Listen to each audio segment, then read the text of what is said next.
Okay, and we're live.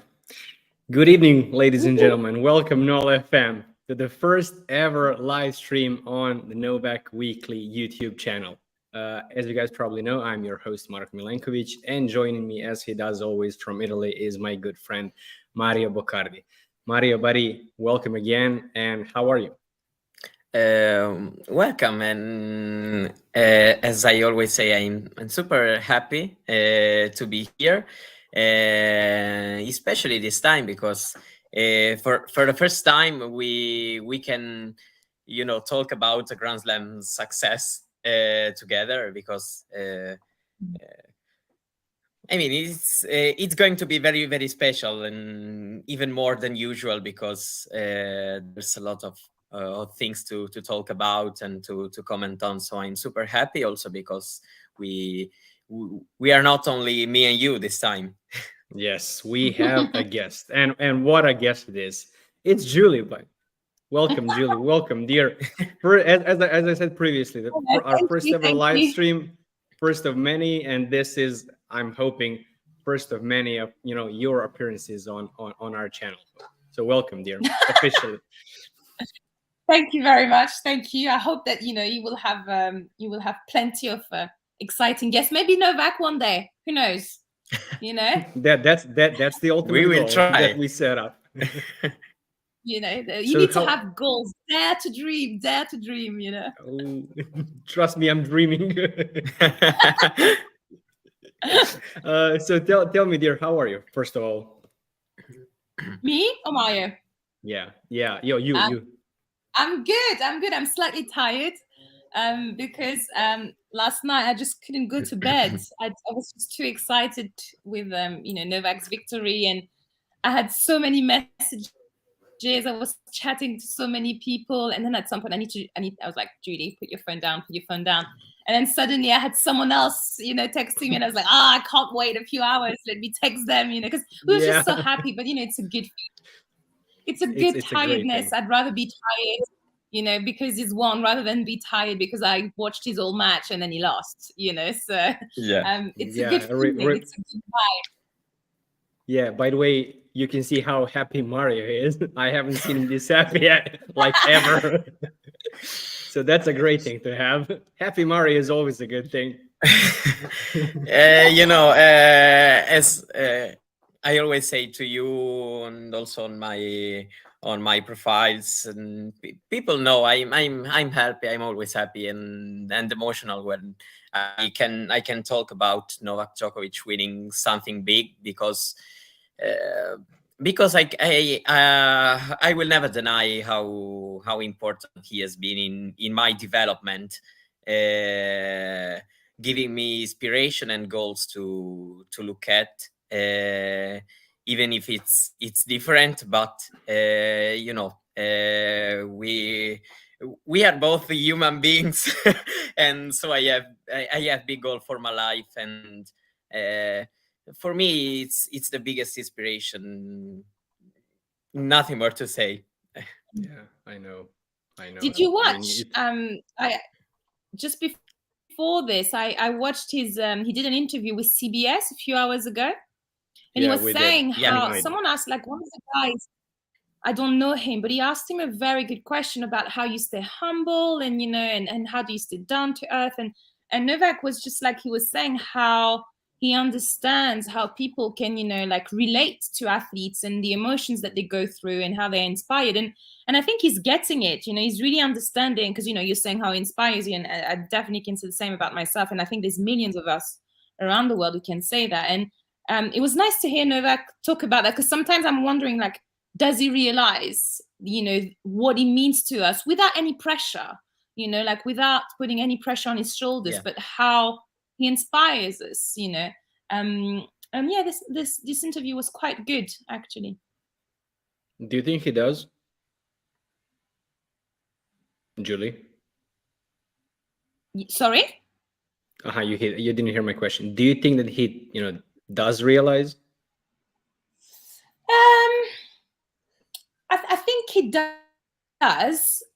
does. But I also think, and that's my opinion, we didn't talk about it, of course, that sometimes there's a borderline where it could be pressure, you know, and to think, oh my gosh, what are people that like me or love me think about what I do, etc.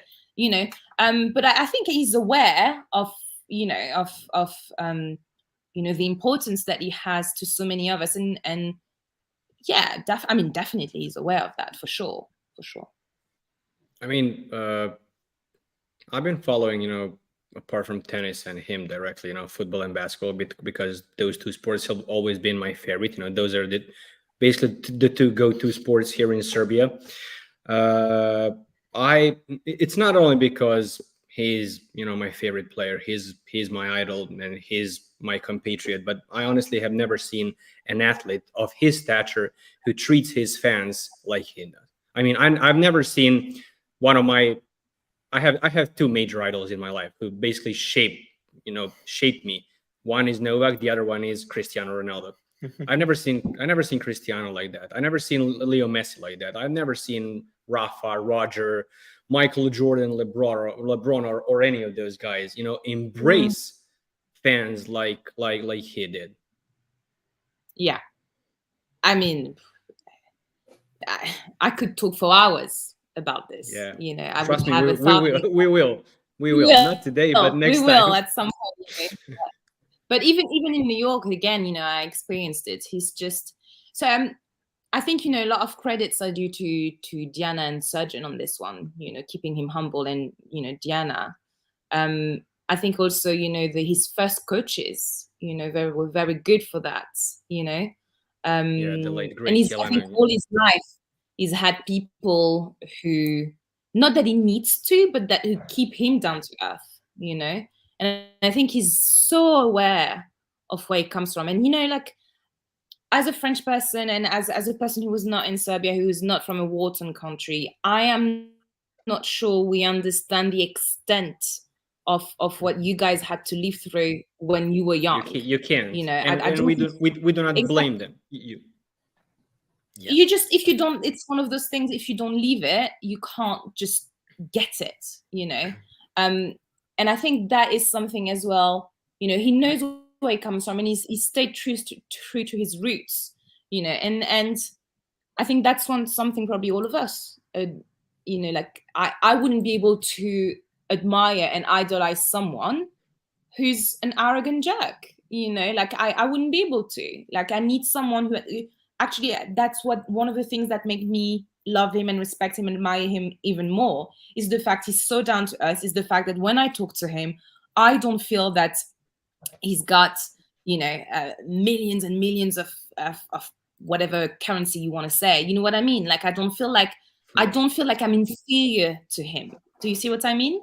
And that is not the case with all athletes, you know, and not with all tennismen and women, because waiting for Novak, I've met a lot of tennis players, you know, and trust me, some of them who do not have as many titles as Novak are clearly much more entitled than Novak, you know, and that is something that indeed, you know, a quality with them that I admire so much. And I don't think that's going to change now. And you know what? It's too late for him to become arrogant. You see what I mean? That's who he is. Absolutely. He can only get, let's say, better in that aspect. You know, he can be, you know, more humble and more experienced and more, you know, noble and things like that. I can, you know, list superlatives about him for like 10 hours. So let's first of all, let's talk some tennis. I mean, the major topic is last night's victory. So after last year's absence, I mean, Mario and I talked in the previous weeks. He came back to Cincinnati, won it. Now he came back to New York, and he won it. 4th U.S. Open, 24th major. I mean, idemo Nole. I'm trying not to pretend I'm not in a stadium, being like, no, it's impossible. I mean, every match that I watch him, it's like a roller coaster, you know, of emotion every point, and but still, even though it's an emotional roller coaster, I still, you know, almost have a feel of certainty that he's going to win. I don't know how is that possible. I didn't have that feeling when he was basically in his, let's say let's say his prime years. So 2011, let's say 2018. His physical prime. Maybe because that was the time where Roger and Rafa were still, Roger and Rafa. Active, Probably it's because due to competition. But I mean, you guys probably saw today's stats on Eurosport. He won 12 Grand Slams before the age of 30. He won 12 after the age of 30. I mean, how is that even possible? It's like how? And he's not slowing down. And he's not slowing down. That's the thing. I mean, I can honestly see him winning all 4 majors next. I mean, that's my dream. I mean, next year the Golden Slam. God help us all. But yeah, I wanna hear your opinion, your thoughts. What went through your guys' mind when he won the match last night? Talking about me, I feel that he became, first of all, for the first time in the Open era, a guy has won 3 different Grand Slam finals in the same season, all of them in straight sets. Never happened before. But this one, I felt that it's been, considering the 3 finals played this year, I felt that it's been, in my opinion, the most difficult one because of that second set with those super long rallies, almost 2 hours, 1 hour and 44. And so also probably a set that would have gone Medvedev's way, could have changed a lot. Because losing a set of that length and so physical second set could have really helped Medvedev in stepping up even more. And so I felt that it's been among the finals he won, of course, because there's also the Wimbledon one. The most difficult one, even if in the end he's been amazing going to the net, and I've seen some incredible stuff at the net yesterday. It's been absolutely incredible. Also, given how many times we've been listening from a lot of people that saying that he was not probably that comfortable at the net and all this stuff, and no, he's improved a lot. He keeps improving with the age, because he's always focused on the goal, on the tactic, and he knows how to do in order to compete at the highest possible level against a certain opponent. And when the match was over, gotta say that it's been also an emotional moment, because also of the tribute paid by him to Kobe Bryant, and him hugging Tara. It's been so beautiful. So yeah, it's been really, really emotional to watch. And I would say that all these 3 Grand Slam titles have had something in themselves which made the moment super emotional. Also because I know that he's not slowing down, that he's in great shape, but still, as the time pass, I feel more the moment, because just because I just want to leave every Grand Slam almost as if it's going to be the last one, because I want to enjoy and embrace, to fully enjoy and embrace the moment. And so I've had a lot of fun watching the match, and after that it's been a great feeling. Yeah, Julie, let's hear you. How did you live through that match last night? I become more and more nervous somehow, like before, during the day. You know, I had a knot in my stomach, a knot in my throat, you know, like, because also I agree with Mario. I think, you know, this one is the one, as in, you know, Wimbledon, I did think he was going to win, because for me, Wimbledon was Novak, you know. But I would say this one is the one I was like the most unsure. If we move away from Wimbledon and we keep the two others, because Australian Open, I mean, a final is scary, and on that day I probably told you, oh my gosh, I'm so scared, you know, because you're always nervous and you don't want, you know, like, you don't want to jinx it or whatever. Even though I don't believe in jinxing, that's another conversation we can have, because some people are crazy about this. But I do trust me. Casper Ruud, no offense, but I was not that worried. I was like, if Novak's in the final, I wasn't at all for Roland Garros. For it, you know. But Daniil is just so unpredictable, because sometimes Daniil, and we saw it in the second set, he just can return everything. It's like it's another wall. It's another Novak, you know. Yeah, literally. And therefore, I was just like, it could really go both ways. It could have gone like 2021 US Open, or I saw Daniil play against Novak this in Dubai, you know. So I was just like, you know. Once he won the first set, I relaxed a little bit. But then that second set, I was like, okay, like clearly I can't relax yet, you know. Some people were like, are you feeling better? And I was like, no, I'll feel better now when I have game, set, match Djokovic. Like I'm, you know, I'm a bit superstitious, you know, in that sense. Obviously when he won, I knew about the Kobe thing. So I knew, you know, the 24 in USA, you know, and I knew about that. So I was expecting it. However, for me, every time, I mean, with the kids, it's adorable. I love it. And I love seeing it every single time. But for me, what really, that's it, you lose me, is when Novak is on the floor. Like when he was on the floor, on his knees, like, you know, with his head down, and I know he's crying and I know he's seeing all the fields, you know, that's, for me, when Novak's crying, you're losing me. You know, like Rio de Janeiro, 2016 Olympics, you've lost me. 2015 French Open, blah, you know, and this Australian Open, I mean, the camera, so it's literally put it on my face while I was literally having my meltdown. I'm just, you know, I was crying.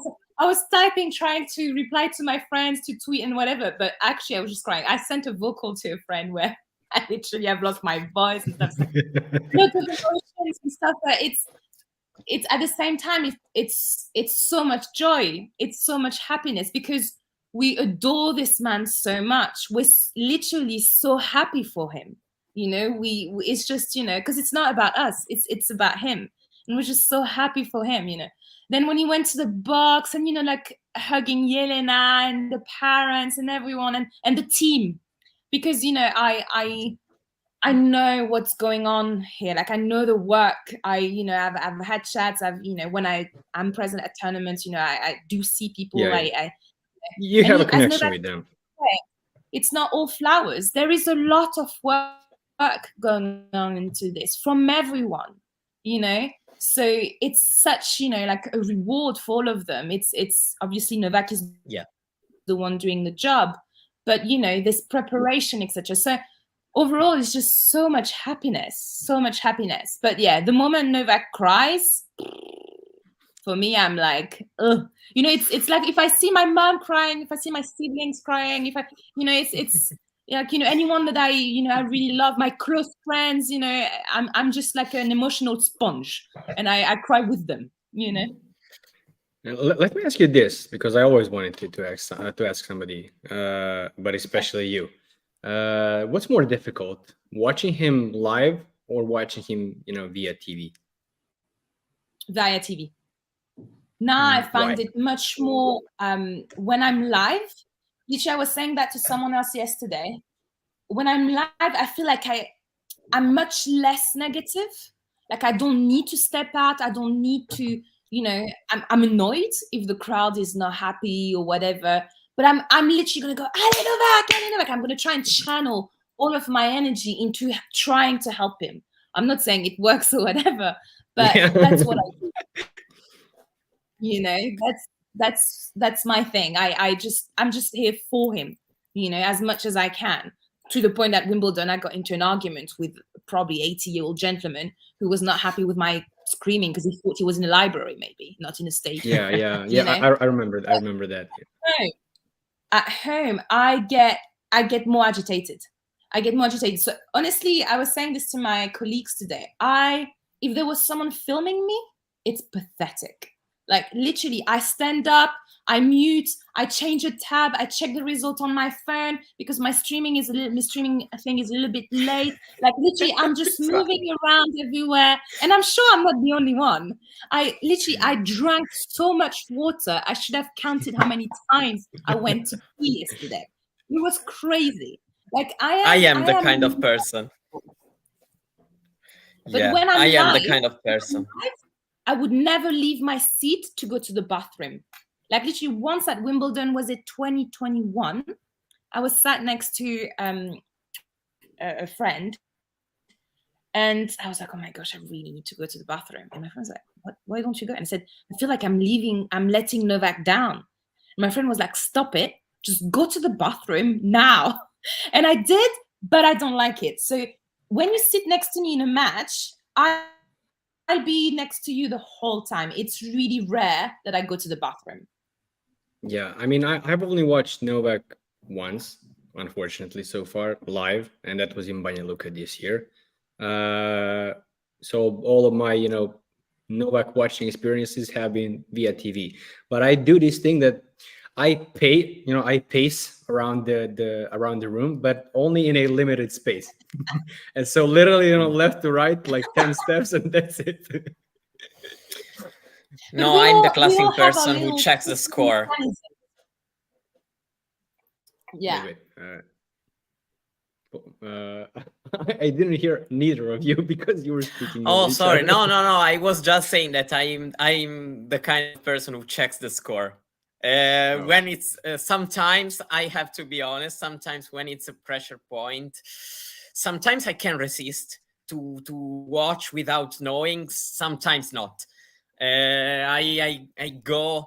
For example, I remember that I went when he was 0 down in the tiebreak and he was going to serve, and I went on the phone. I remember very well, and I saw 1-2. Okay, I okay. I did the same. I walked away. I was like, so the screen is on, you know, but I put the sound down, okay, and I walked to the other side of my studio, and then I came back and I peeked, and I saw we were back on stuff. Like, okay, I'll sit back down. By the way, I just want to say hi to the people who are watching us and the guys who have commented: Lily, Simon, Zuleika, Matthew. I mean, Matthew had an interesting comment for you, Julie.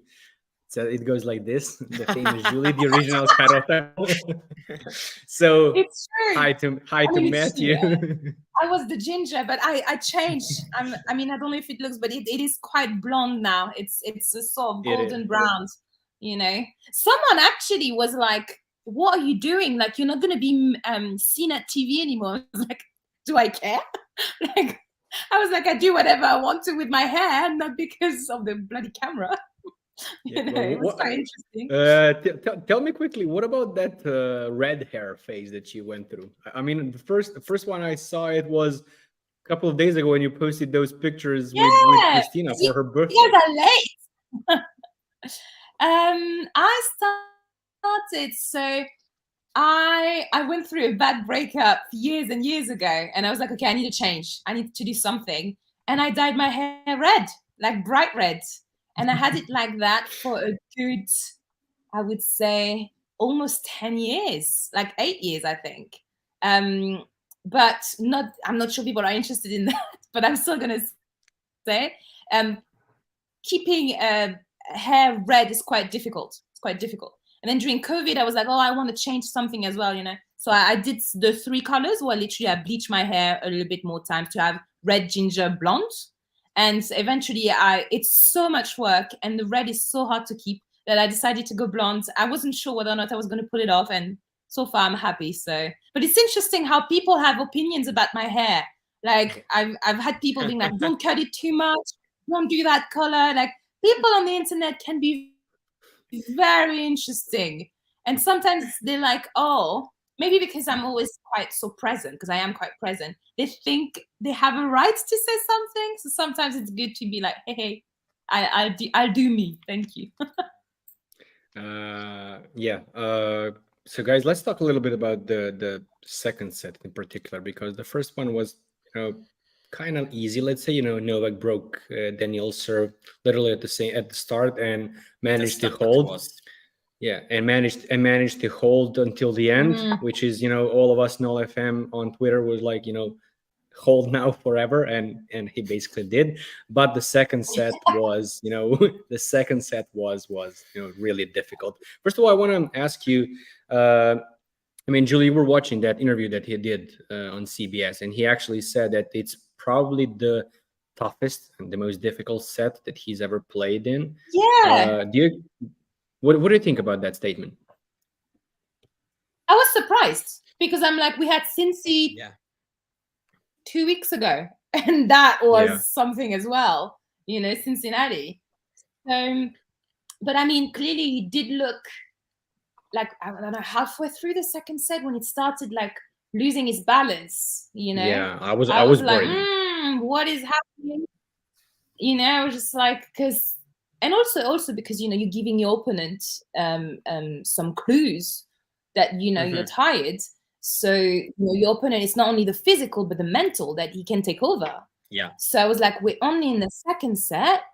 Like, if Novak loses this one, then we can be done in 2 more sets, like where, never underestimate Novak Djoković, but you, technically speaking, when you see what you see, you're like, ooh. So yeah, when he started, like every time as well, like, when we had the Torino finals where he was shaking and fainting, every time I felt, I don't know, this affects me in a way. I'm like, ooh, I don't like seeing that. Like, seeing people faint or whatever is something, I don't think anyone enjoys that, but I have a particular thing about this, So when I see someone a bit losing the balance, not being able to, stay, like have with the balance, I'm a bit like, so I was a bit unease about it, if that's the word, I'm still not sure how you won this, like how we got to the tiebreak, because that's the one, when Daniil was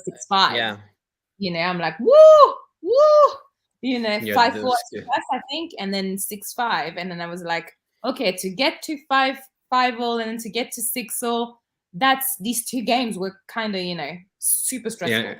Yeah, and Daniil actually had a set point, in the last game before the tiebreak. Yeah, but also I would say that break point that Novak did, that incredible volley. Daniil found a pass. Daniil found a perfect passing shot. It was unbelievable. And when I saw the backhand from Daniil starting his trajectory, I thought that it would have been a winner shot or at least a missed volley. And he did that. Not. I know that he's able to do a lot of great things, but in that moment, that one was also incredible, because also Daniil would have made that point and went up 5-3 and then serving for the set and pumped up because of the break. And also I always feel that against Daniil, it's, Novak is 10-5 in the head-to-head, but it's always difficult because Daniil is able at times in the match to really bring him to a physical and mental stress, which very, very few players are able to do that. And it's always really, really difficult to predict their matches, also because of that, because also he is able to counter punch incredibly well during the rally. And Novak, I feel that doesn't particularly like this. In fact, he tries to do something different. And yesterday, for example, going to the net a lot, but also the backhand slice on Daniil's backhand, it's been a great key in making Medvedev's backhand less dangerous than always is. Yeah, it was, but I think that those. Yeah, go on, Julie. When Novak won.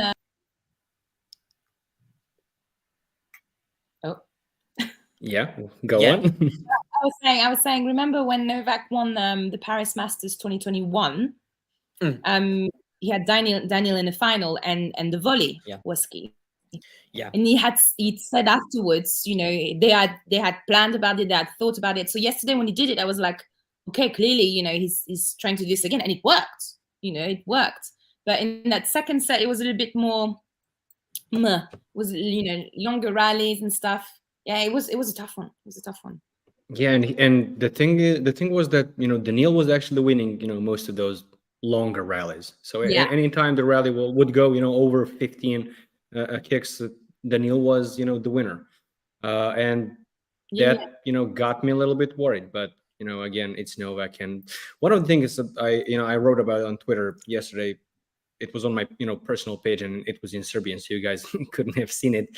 The thing that I love the most about him right now, and probably recently, was his ability to basically serve perfectly at the toughest of moments. Honest. So whether the opponent has a break point or it's a deuce at a very important game of the set of the match, he usually hits an ace. Or a service winner, or I don't know how he does it, but I mean it all comes down to his mental strength. That's honestly what I believe. The serve has been interesting, hasn't it? Because some matches, really, if we had that serve a little bit more, it would have been easier. Yeah, and I know on Twitter some people have been like, "Whoa," about it. Yesterday, it's true that at some point I was just like, please ace him, please now. Like the ace needs to be now, and it's happened. So but yeah, the serve has been an interesting feature over the last months for Novak, and I think it's all in the head, by the way. I think it's all in there. Yeah, definitely. Yeah, definitely, because we know how well he can serve, especially in these last years. He's had some really flawless performances with the serve. So it's sometimes I think that when he was serving to the AD court during the end of the match, probably the ball toss at times on the second serve was just a little bit too low at times. In fact, I saw from the box they were telling him that he made a couple of double faults in that moment. I think but overall that was a little technical feature, but overall, yeah, I totally agree that it's all in the head. I mean,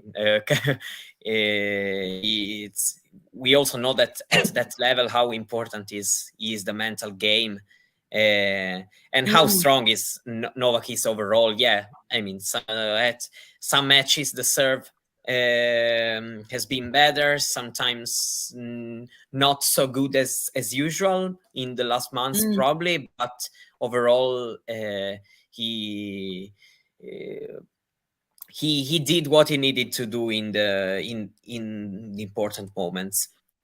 Yeah, the fact that he still manages to win almost every time, whether the serve is working or not, and that's I think because he's probably the most patient tennis player of all time and the best defender ever. Oof. You do not agree with that? Sometimes it's quite impatient.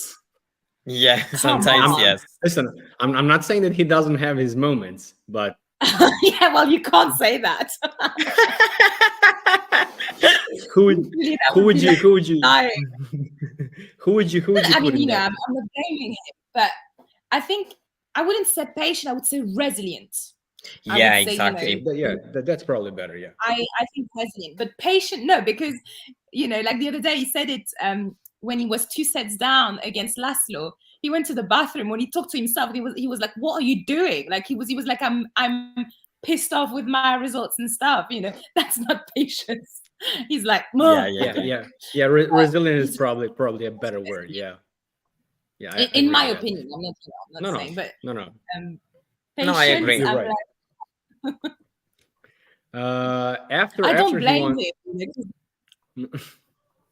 By the way, it feels like he played two Grand Slam finals, because also the Cincinnati one kind of felt like a Grand Slam final.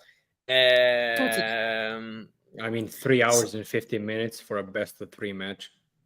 Yeah, I mean, it's been longest than the 3 finals he won in the Grand Slams. Yeah, exactly. We best of 3. That's true.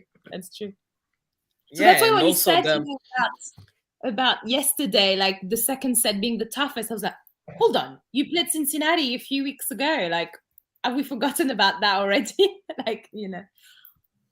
Yeah, definitely.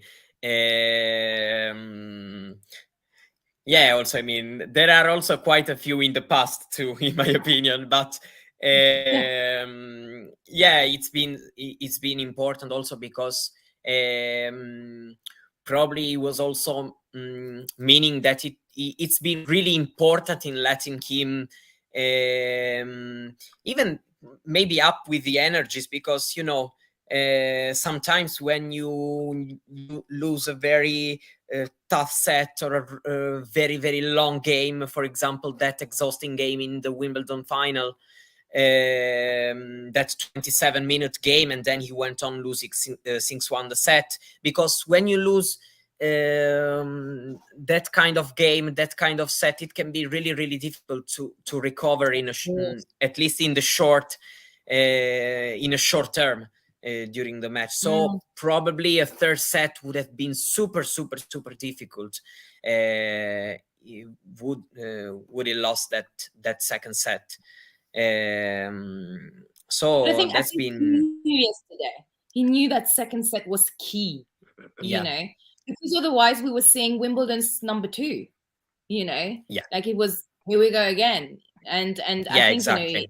it was just getting to that tiebreak, and just and then in tiebreak, Mr. Tiebreaković showed up, and here we go. Yeah, I wanted 26-5 this year. I wanted to ask you, what do you think about that passing shot from Medvedev on the set point? Because I've seen someone saying that it's been more Medvedev's fault. Some people have also said that it was a 50-50 situation, and simply Novak has been great in anticipated the direction. What do you think? It's been more on Daniil or on Novak? I'm not sure. It is true that sometimes I'm really in awe of Novak's anticipation. Like most of the time he's able to get it. On this one, I'm not sure, to be honest. I'm not sure. Live, it felt like it was more on Daniil. Watching that point live, probably watching it again and again, if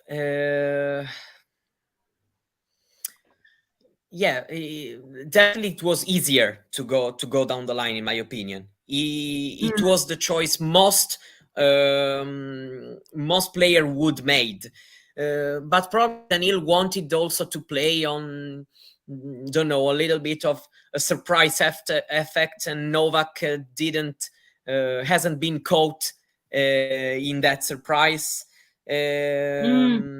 Thinking again about it, it has become difficult to analyze, because live I was Daniil. It's more of on Daniil's fault. Novak has been a bit lucky,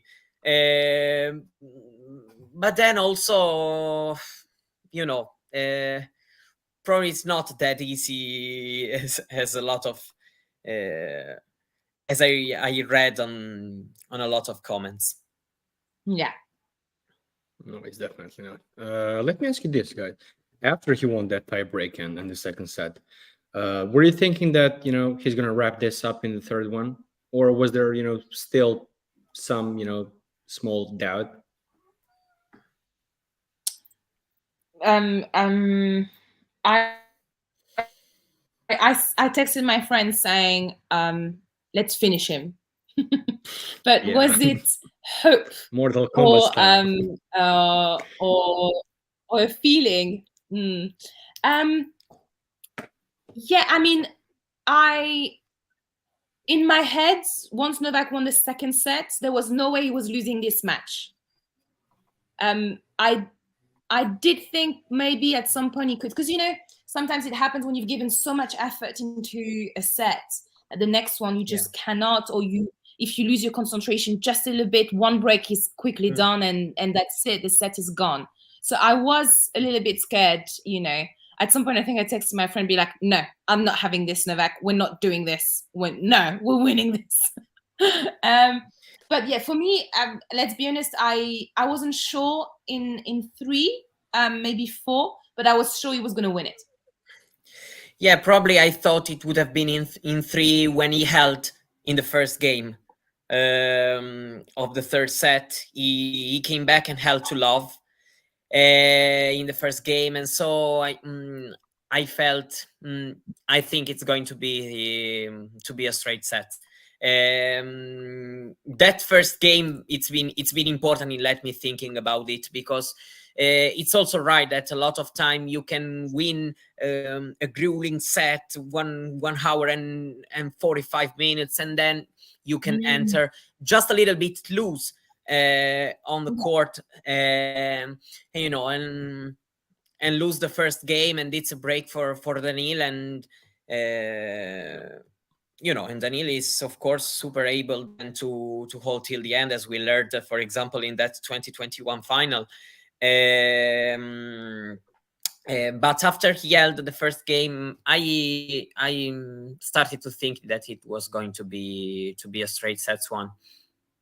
But he in the third set, apart from that serve that he lost, he only lost 5 points on his serve in the fifth.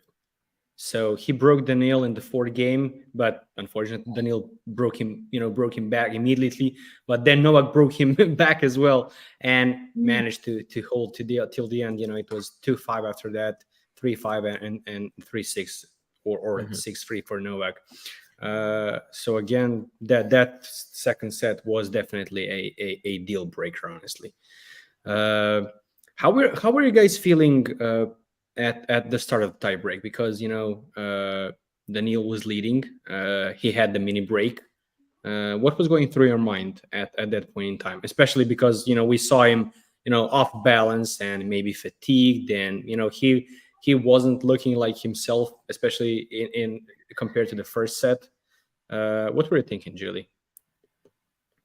That's the moment I went to the bathroom again, because I was so nervous. That's the moment I stepped, like I left the screen a little bit, because he has this incredible record of tie breaks. He really does. But I've got a little bit of trauma from the Wimbledon one, so I was a little bit. I was nervous. I was nervous. And as I told you earlier on, I was peeking on my screen. I was like, "Oh, we're back. Okay, I'll sit back down." So now I was nervous. Let's be honest, I was nervous because I was nervous. Mario, what do you think? There's been two crucial points. That tie break. Yeah. Go ahead. That's my question. Not really, in my opinion. When the first mini break Daniil had, but he was 3-4 down and he had 2 serves, and for me those 2 points he made, those 2 points went up 5-4, and in that moment I think that a lot changed, because there were 2 crucial he really needed to win both of them, because if not, Daniil would have had the set on his serve. Of course, we know that it's always possible to, especially for him, to save set points, match points, even on return. But it's of course been, in my opinion, the crucial moment of that tiebreak. Mm-hmm. Julie, do you agree with Mario? Yeah. I have to say that sometimes I'm so nervous, and especially on TV. I would say live, that's different. But when I'm on TV, I blank out a bit. I'm just like I admire your capacity to remember every single point and stuff. That is something when I watch from my screen, I struggle to do at times. Like there are things I'm like, I do not remember. I mean, of course I've seen it, but I just I have to be honest. I have always I have always with me a notebook, because every time I'm watching the match, I want to keep, that's been I write a lot of things down, because then I want to analyze and to really think about what happened, also to learn so many things. And to be honest, I really think that no better way to learn things and improve your tennis knowledge than watching Novak playing in a Grand Slam final. So I do it for a lot of matches, and also for a lot of other players, but because I like to remember then what, and try to explain also why some things happened. I mean, Julie, I'm gonna write on Twitter forehands. Yeah. I mean, haven't I introduced him as our tennis expert? I mean, that's his job. Yeah. Oh, definitely. No, kidding. I mean that's how I analyze, football games. So, but I'm definitely gonna have to start with tennis as well. Although I'm not that familiar with the sport as I am with the other two. I have the benefit of having Mario, with me over here. By the way, I want to read you guys the Lily's comment. We want Julie and Mario to be honorary Serbians, don't we, Marko? I mean, I absolutely agree. Hopefully, one I want day, a passport, guys. Give it to me.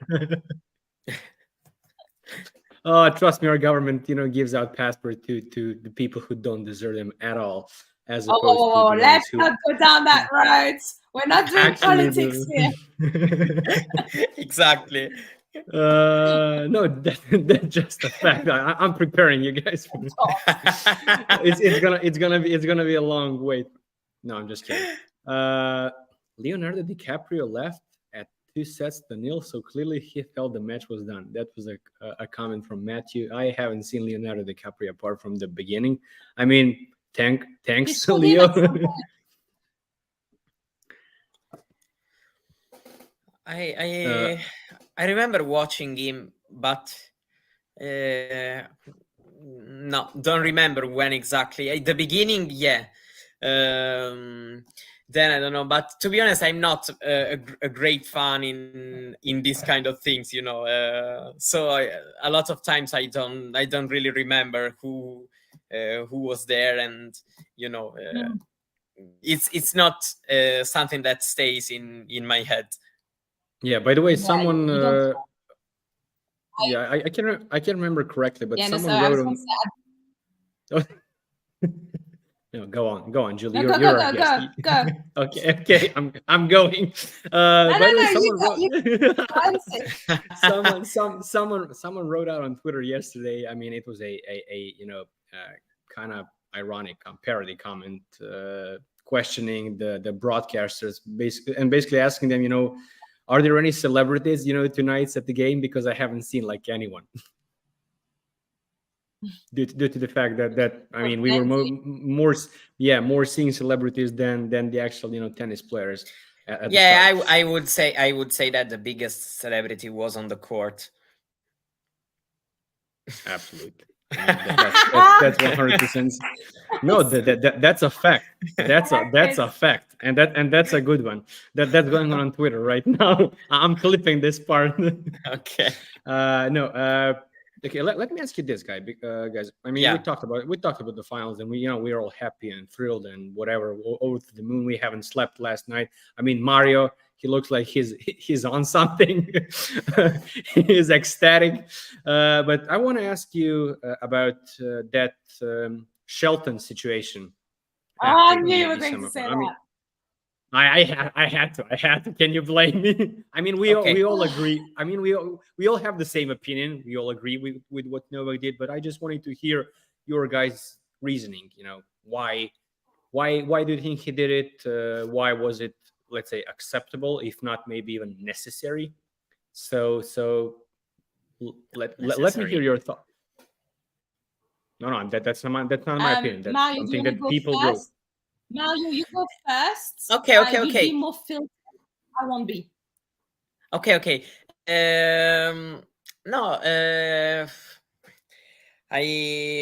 I'm just going to say that, probably necessary is probably a big word, but it was acceptable in my opinion. I have nothing against that, even because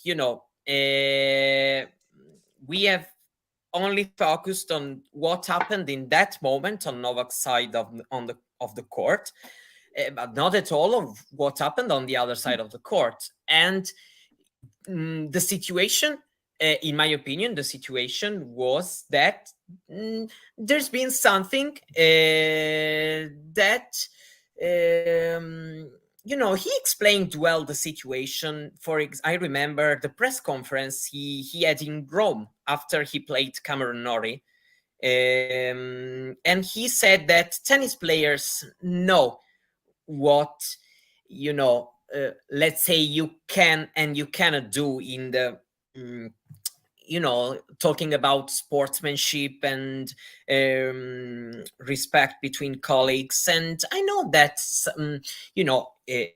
I'm not,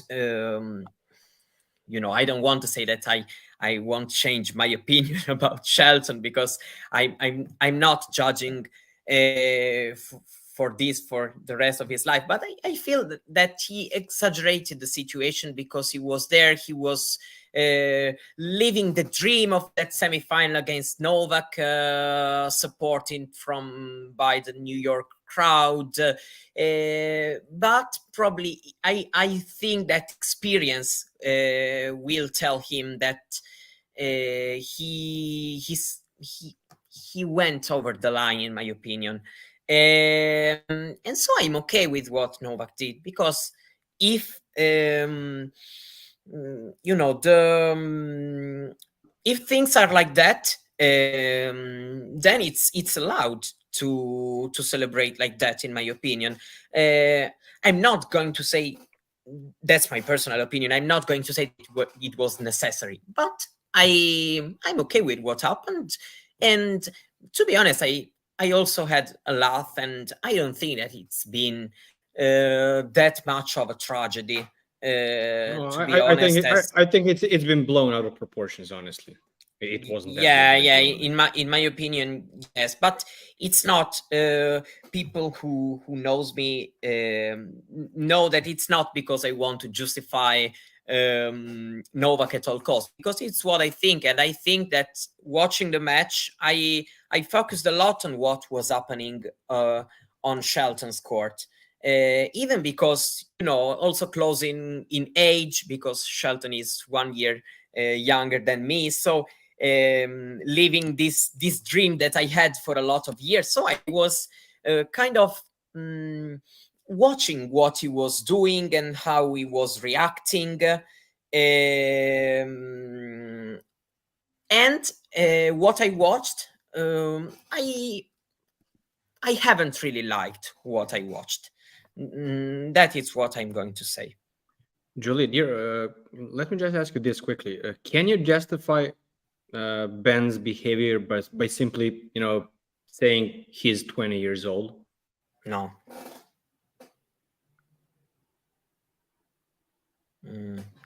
Julie, are you there? Sorry, I'm here. My connection has been. Yeah. I think I heard most of what Mario said. Did you hear my question? Yes. No. Okay, I'm going to repeat it. Did you hear myself? Right. I do most of it. I just got out the last 20 seconds. Okay. Yeah. Shall I give my opinion about the thing? Yeah, but let me first ask you just a quick question. Do you think that we can just justify Ben's behavior just by saying he's 20 years old? No. Or should he be more mature? That is something I hate, and every single person is responsible for their actions. I know, like, even Coco, who's 19, is saying a teenager. Excuse me, you're not a teenager at 19, okay? I teach students. Some of my eldest girls are 18, 17. They're much more mature than that, okay? They're adults. And I'm going to be quite direct. You usually never see me dissing players because I don't like doing this, and I have no fun in doing this. But if you want to behave like a brat, you're going to have to take it back, okay? And let's say it's Ben laughed when Novak missed some serves and some guys cheered twice. Exactly. Twice he laughed, okay? So if you want to behave like a little brat, I'm saying it again, then expect, that someone who's a little bit older than you is going to put you back into your place. And then saying, I've been told as a kid that the best form of flattery is imitation. I hated that.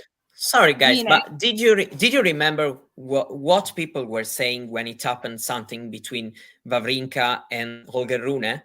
I personally see some double standards in that, because Rune got a lot of bad stuff for that.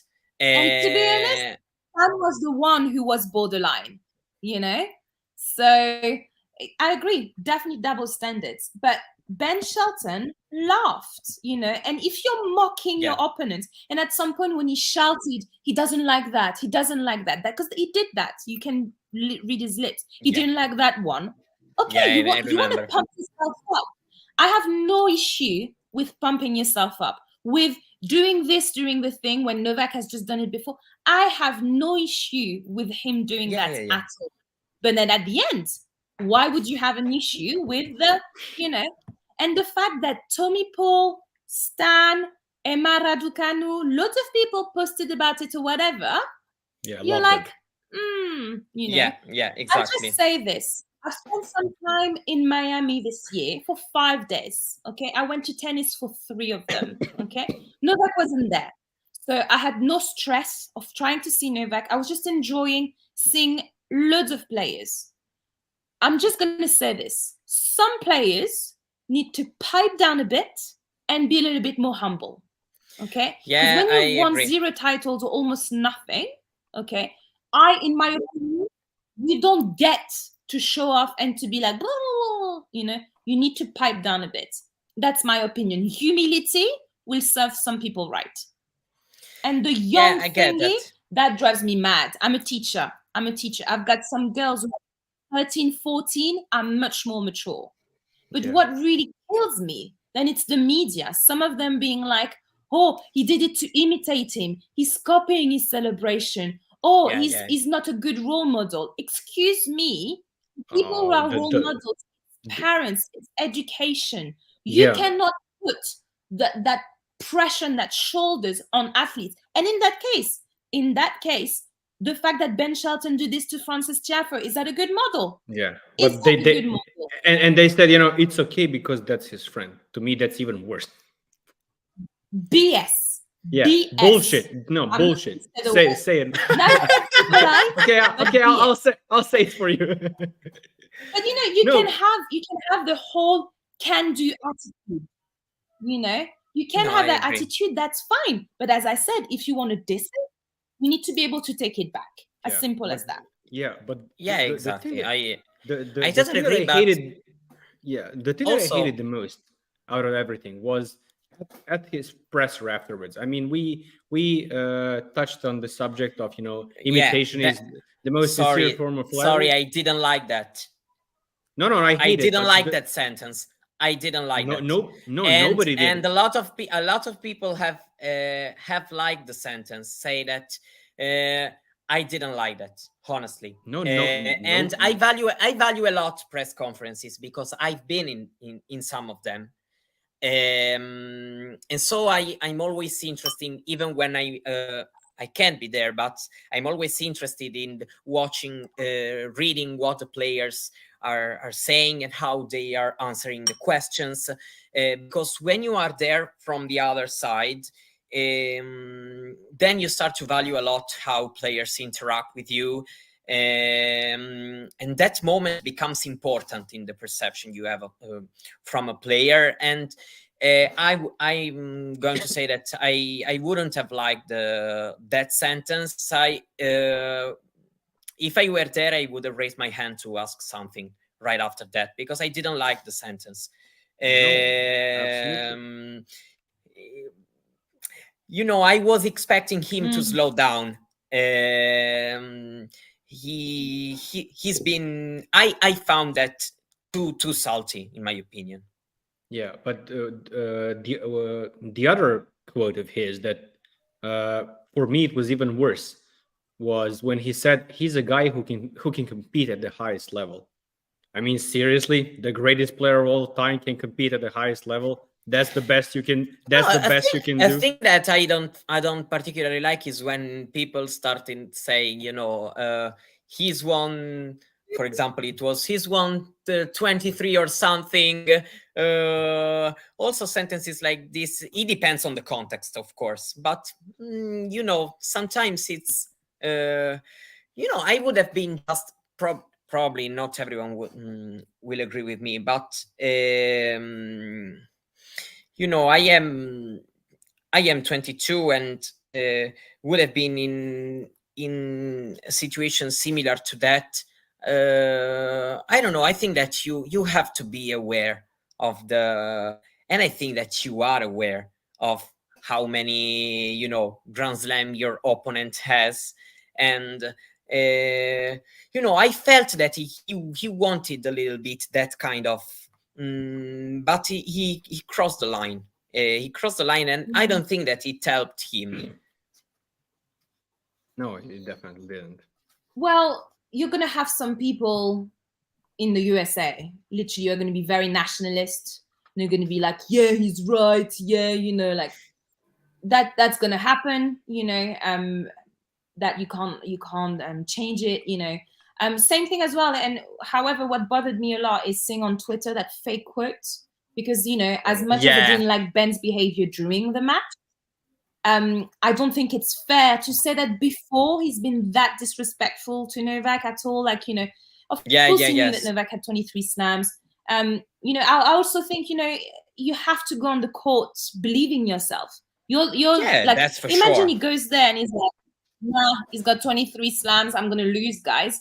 He's got to have that can-do attitude, no problem. Of course. But then, as you said, there's a line between being and arrogant. You know, and I say that to my kids all the time. It's confidence and arrogance are very close to each other, you know. And in my opinion, that went to arrogance by laughing, you know, when these people were cheering for double faults or Novak being first serves being out, you know. Yeah, absolutely. Guys, I mean, Julie, you spoke about. Is Marko gone? No, I'm here. Okay.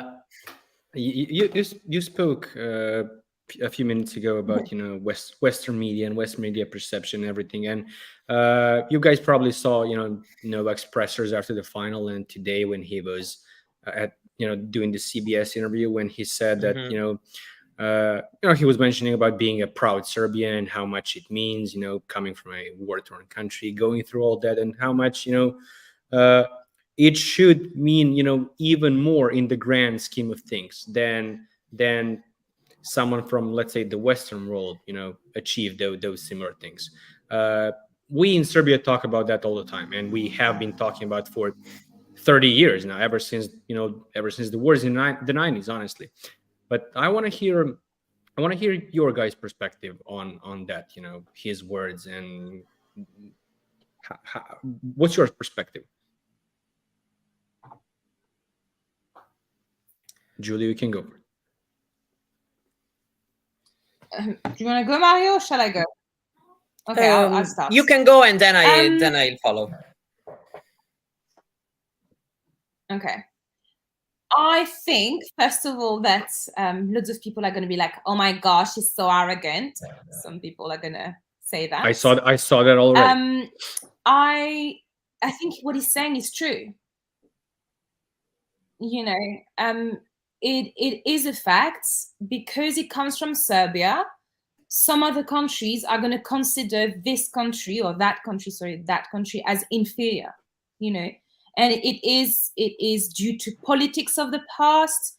It is due to some nations just being, you know, brought up with the "we are being superior" mentality. It's discrimination and xenophobia that unfortunately is so, in my opinion, so rooted in some cultures and some ways of thinking. Some people probably don't even realize that it is discrimination. Do you see what I mean? No, they don't. They don't. But he's right. You know, in some countries, a long time ago, like let's say 2, 3, 4 slams ago, Novak would have been like, it's one of the greatest athletes of all time. Since he came back in 2018, you know, I think, you know, even I, on my stories on my private Instagram, today I did put the greatest tennis player of all time, and I put in between brackets athlete ? And you know what I put the question mark? Not because I put a question mark myself. For me, he is. But because I know some people who follow me are going to be French and British, are going to be like, whoa, whoa, whoa, whoa, whoa. Okay? And I know that. I know that as a fact, you know. I would say let's be patient. Let's give it just a little bit of time, and more people will acknowledge it. But he's right. Serbia, because it's Serbia, is being discriminated, and its athletes are being discriminated. But when you look at sports, Serbia is one of the greatest nations ever. Yeah, it's tough. You know, I'm sure that Julie can, you know, can only let's say, no, I don't want to say agree, but went through this a lot of times, and only God knows how many private messages, how many threats I have. Really? Well, threats. Not threats. Let's say that I've received some really bad stuff. And I've read something that it's really, really, really bad to hear, because there's some narrative about, for example, coming from Serbia, that here in the Western world, you know, here in the Western world, there's a certain thought about, you know, people coming from Serbia and a lot of and also other some other countries, because that's this xenophobic thought. For example, I remember I don't want to go a long time ago, but I just remember, for example, all the things I've read, even from, you know, big media, about Djokovic after he won the French Open, for example, this year. It has been said, unfortunately, I don't remember the name of the journalist, because I would have said the name, but I don't remember it. It was those Guardian pieces, I think you're talking about. But it was a certain part in particular that it was, for example, you know, how you could have recognized Novak fans from your first sight. It was said it was said that you know, and also a lot of comments under the post, private quotes. there's a lot of, I also feel that right now it's just people going mad, and even some journalists going mad, not being able to just accept what history told us so far. And the nationality stuff play a big role in it, because I'm able, I've studied, and I don't want to sound arrogant, but just a little bit, I'm aware when I read some kind of things what they mean and why they are written. At least I think so. I may be wrong, I don't know. But I think so, and I'm not a guy who likes to play the part of the victim, because when you go on my Twitter, I rarely go into polemic stuff, and I rarely speak about drama things. I just like to to say the best stats and all these things, letting people know how much tennis means to me. And but I notice even when I don't speak, and this is a moment to speak, because then when you start receiving bad messages on your direct, for example, it's not beautiful, even if you sometimes that it's just social media, and but you read and you think a lot, and I just, and that's also my personal experience. I cannot imagine, because I'm Italian, I have Argentinian origins. I come from the Western world, and just because I've taken I've expressed my admiration, I have expressed how grateful I am to be able to tell his story and to support his journey. And I cannot imagine what it's like being him, or being and not only him, but even worse, according to me, some common people from some, say common people to me, not because at least I think Djokovic has reached some kind of status that overall I don't know, it's difficult for me to speak about that. My thoughts are a bit disconnected, but I think that the message is pretty clear, and I really find as a kind of a mission to be a Western guy, just trying to avoid this prejudice stuff, xenophobic things, to try to give my view and my look. Yeah, but let's just talk about the sports part of of all of this, because if we go into politics and everything, trust me, I can talk. No, sorry. I focused on that. 6 hours. I focused on that. Sorry, just because I think that it's not even the sport the main thing, because people can say that you're not the greatest. Your life is not going to really change. It's what you achieved that it really matters. People then can say, but there are other aspects that are really, really even more worrying, in my opinion. Then, of course, also the sport point of view, it's also worth to be mentioned. But I was focusing on other things, because I just think that there are also other important things about this matter. Yeah, I know, Julia. But let me ask you this: you again said a couple of minutes ago that you posted on your private Instagram account, greatest tennis player of all time. Can you hear me? Yes, it's cutting out a bit, but I can. What was the last thing you hear? You were talking about my private Instagram account? Yeah, you posted a story, if I remember correctly, that said, Novak is the greatest player of all time, but you posted a question mark after, after you wrote he's the greatest athlete of all time. And yeah, and that's literally something I posted on my Twitter today, that in 2020, when he won his 17th Grand Slam in Australia, I began to think that, listen, our guy seriously has a chance to become a tennis GOAT.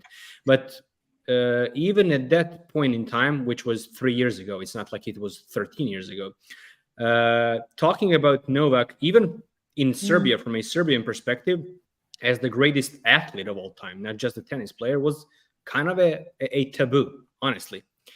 But right now, it's what, 11th of September. I'm 100% certain that he is the greatest of all time, and that he, as the time goes by, he is just going to solidify that position. Because first of all, no matter how great, I love my, football guys, Cristiano, and appreciate Messi, and I love Michael Jordan and whoever. I can never put an athlete from a team sport over the guy who plays individual sport, because they only have themselves, and everything they achieve, I agree. It's on them. So both Messi and Ronaldo can, rely on, those their teammates, and which did happen in the past.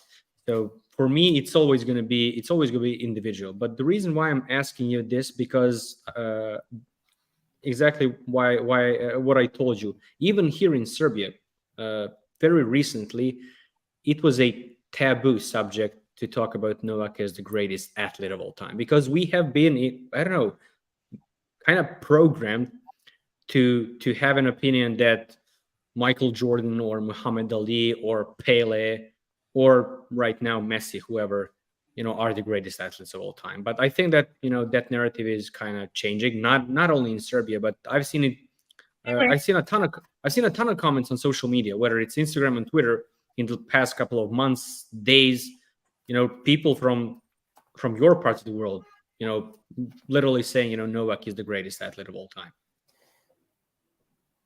So what do you think about that? I think, as I said, let's be patient. Let's be a bit patient. And I think step by step, as you said, Novak is going to solidify it. Like, so far, he's the GOAT in tennis. No hesitation. By a mile. And for the greatest athletes, I think at some point, let's give it a couple of slams, and they will be like, clearly. So let's be patient. But I mean, he is. But in terms of the more, like, on the bigger perspective, some people who might not be that much into tennis, into sports, etc., for this idea to spread, we need a bit of time. Yeah, and I completely agree. The only thing that, and Mario and I talked a little bit about this, during the previous weeks. Sorry, guys. I think that after he retires, he might even be more remembered for what he did, off the court than, his achievements on the court. With the whole, COVID thing and the PTPA, his foundation, his overall, personality, PTPA. And no, I'm not even kidding. I honestly think that. I mean, he's gonna have. It. Yeah, he's gonna. I'm not sure if it'll be more for what's off the court, but yeah. It was a hyperbole. I had a chance to chat to completely randomly on my last day in New York, in the US Open. I bumped into Ahmad Nassar, who's the executive director. I think that's his title. PTPA. Yeah. Yes. PTPA. It was quite funny because he knew who I was. Like, literally, I was like, "Hi, I'm Julie. I just wanted to say hi." You are a Grand Slam champion. And he was like, "I know who you." She's a Grand Slam champion. Everyone knows. I have to say, I've said this before. I think I've said it in public. My auntie cut the photo, just took me and the trophy, and she was like, "You didn't tell us you were playing the French Open." Yeah, that's what I actually wanted to ask you. That's something I actually wanted to ask you. When you know that photo happened, were you in some French newspapers, L'Equipe or whatever? Yes, I was. Oh, come on, that's crazy. It's called 20 Minutes. And what's funny is that I give that website to my students to read articles, etc. And I ask them actually very often to do summaries of articles. And when I was away, so there's this guy who spotted me, and he did an article about me already in Australia. And when I was away from work, apparently one of the kids did a summary of the article about me in French, which is so sweet, so sweet. But yeah, I was. I mean, you know, like it's definitely unusual, you know, that you have a fan holding the trophy. I've never seen it. I mean, you when guys, I saw the picture, I was like, oh, not picture. I saw it live. There? I saw it live. No. Let me tell you my thinking process. Okay, like literally. Go on. I see Novak arrive, you know, and I took a couple of pictures, and then I see he's coming in for a hug, which, by the way, he put his head in my shoulder, which I thought was so sweet. I felt like, you know, it was my buddy. Like, you know, I was just so happy for him, you know. And it's true that it was a little bit weird that I was on my own at the front because security was just refusing to let anyone else come in, which is so annoying because on the other side, everybody was going, there was no security. But because this side was the side of the exit, even though technically could exit off any side, but anyway.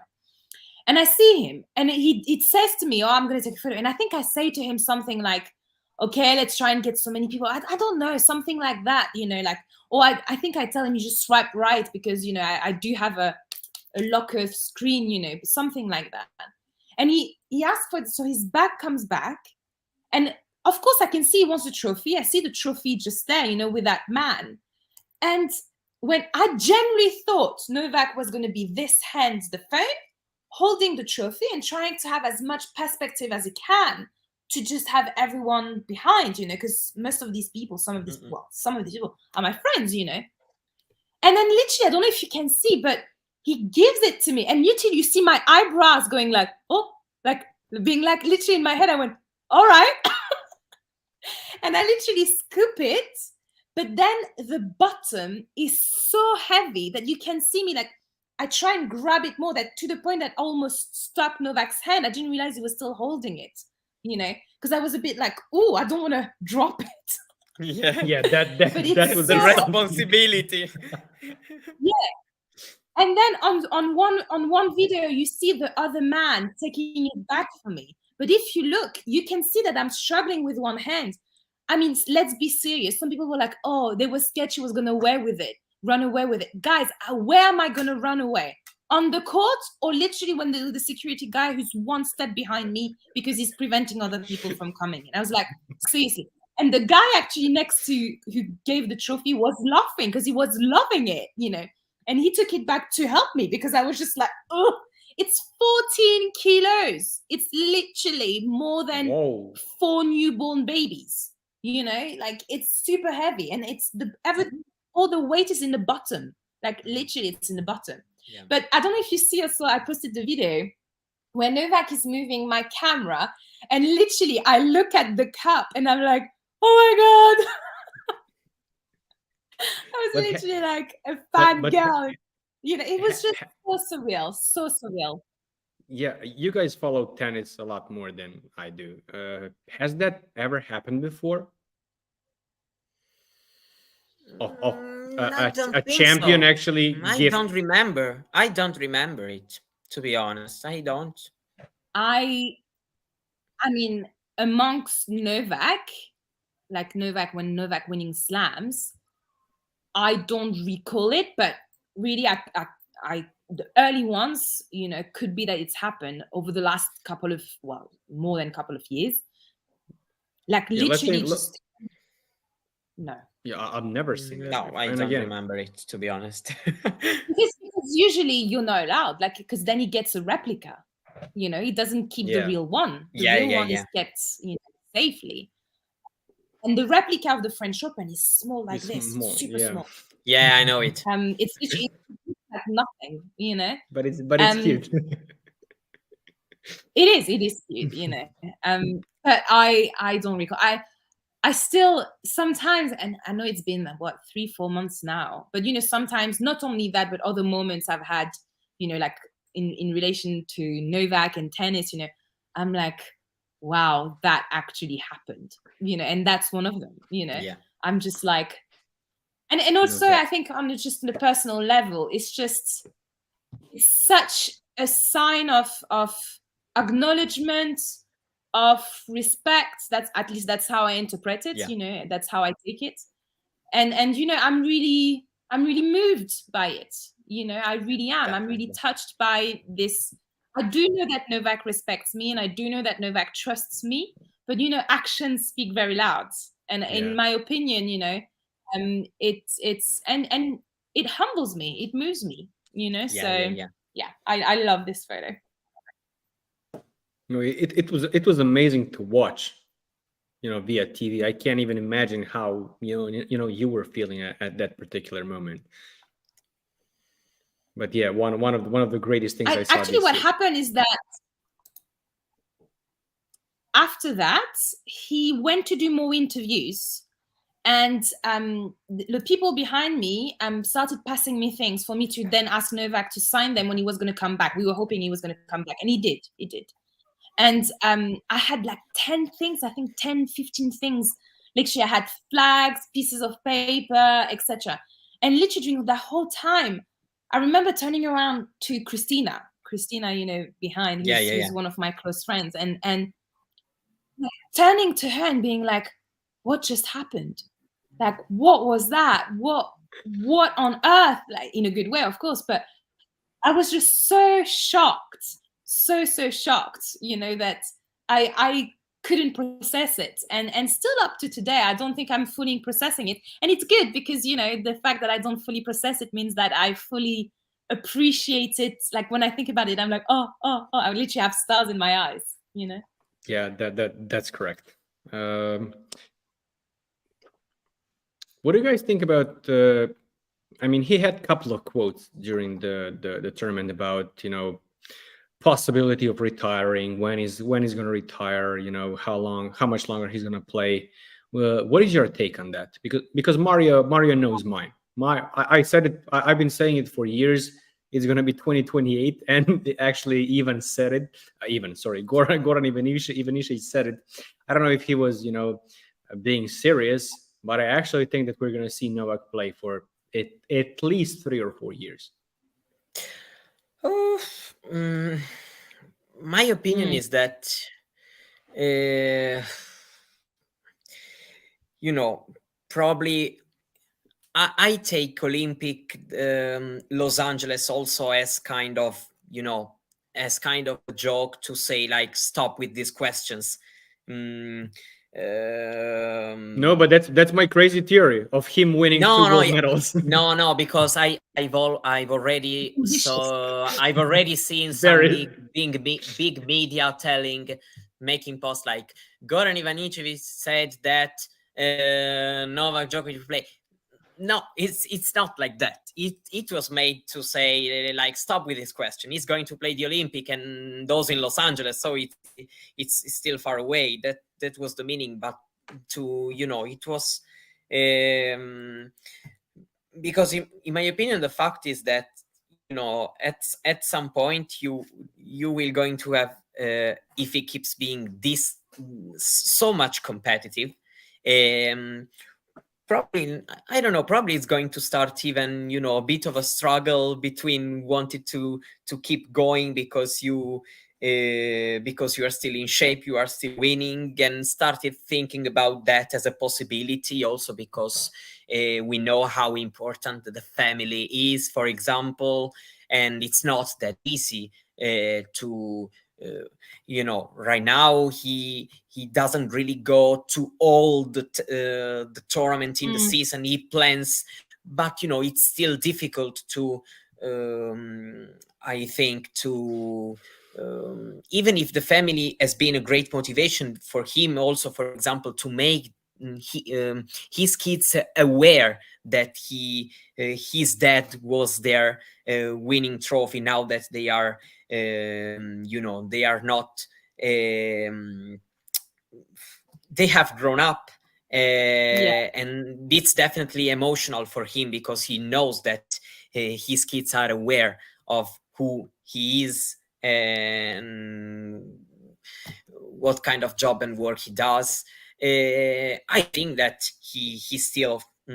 I think that he still he will keep going for a while, but I'm not really able to say how much, how many slams, how many years, because a time comes when things can change quickly. So I think that that answer was also to say, as for now, we keep going. So it's not, don't waste your time talking, asking us about retirement, because we are not going to tell you.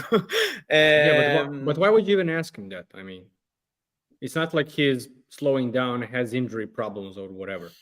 No, that's but what frustrates me the most. At the same time, let's make an exaggeration. He keeps winning slam at the age of 42. I made an exaggeration. I don't know. It may still come a time in which you are going to feel to retire, even if you are still keep winning Grand Slam tournaments. But so far I think that his mindset is to keep going. But I also want to say that, in fact, I think that he is really aware when he say that this Grand Slam final may be the last. It's not because he wants to play some kind of role, because he has some, he's just because he's aware of how much it takes, how difficult it is, and how quickly things can change, and suddenly you are not in Grand Slam finals anymore. He knows, he's very well aware of it, and I think that this makes difficult to make a clear prediction. I just say that he so far he will keep going. I don't have a very clear prediction in my head about this. Yeah, Julie, you're a lot closer to the whole family and that side of his persona. What do you think about the family aspect of retirement? Because I don't know how much you follow NFL or Tom Brady or whatever, but he's actually the guy that Novak admires a lot, and he retired last year again at the age of 45, and actually went through divorce. I mean, that's not going to happen to Novak, but he went through divorce with Gisele Bündchen because she was not in favor of him coming out of retirement, which he already did 2 years ago. So the whole ruckus happened. How is Novak family? What's Novak family thinking about it? I know what Sergeant thinks. He already said a couple of months ago that he should retire. I mean, what I'm going to say is going to be from a perspective that I think you guys could say too, is that, he wouldn't be carrying on doing this if the family wasn't supportive, if Jelena wasn't supportive. Exactly. And you can see that, she is a massive rock for him. And, I admire her a lot because, you have to sort of put yourself aside for him to be able to do this, and that is a great personal sacrifice. I want to say straight away that I know nothing about retirement, and I also believe that because there's nothing to know, because I don't think there's a date in stone. I know Diana and Sergeant said in a documentary from Jelena Medic recently that next year or soon, I mean, even if I had heard something, I probably wouldn't say, but I literally haven't heard anything at all. So right now it's speculation. It would be my own assumptions. Personally, I do not think he will go up till 2028, but I don't think Goran is joking when he's saying that Novak is thinking about, why not push myself to go far, but I think this question is coming back a little bit too much, almost every, exactly. We've heard it really quite a lot. And I'm not being in denial as in like, oh, I don't want him to announce when he's going to retire, not at all. But I mean, the guy just won 3 slams plus the final of the 4th. He clearly feels good about it. He's arranging his timetable to something that seems to work. Sometimes the family travels with him, sometimes not, but they do move quite a lot with him, according also to school, because, I know they obviously want the kids to be in school too, which I think is great, but as long as these arrangements are working and Novak is producing results, I don't see why you would, stop. My personal theory, and I know nothing, okay, would be end of 2025, but that's me going with that, okay. I want to repeat, I know nothing, because then I don't want people to be like, oh my gosh, she said that, blah, blah. Yeah, Joey said. I haven't talked about this with anyone from the team, from the family, from Novak, no one. Literally, it's just personal opinion. Yeah, it's just my personal opinion, because I think at some point or so it's so many sacrifices, and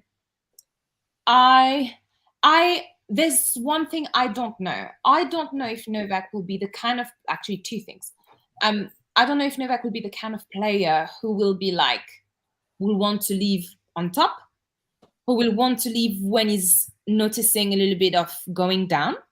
Yeah. And I don't know if Novak will be the kind of player who will give notice, or who at some point will be like, that's it, guys, I'm done.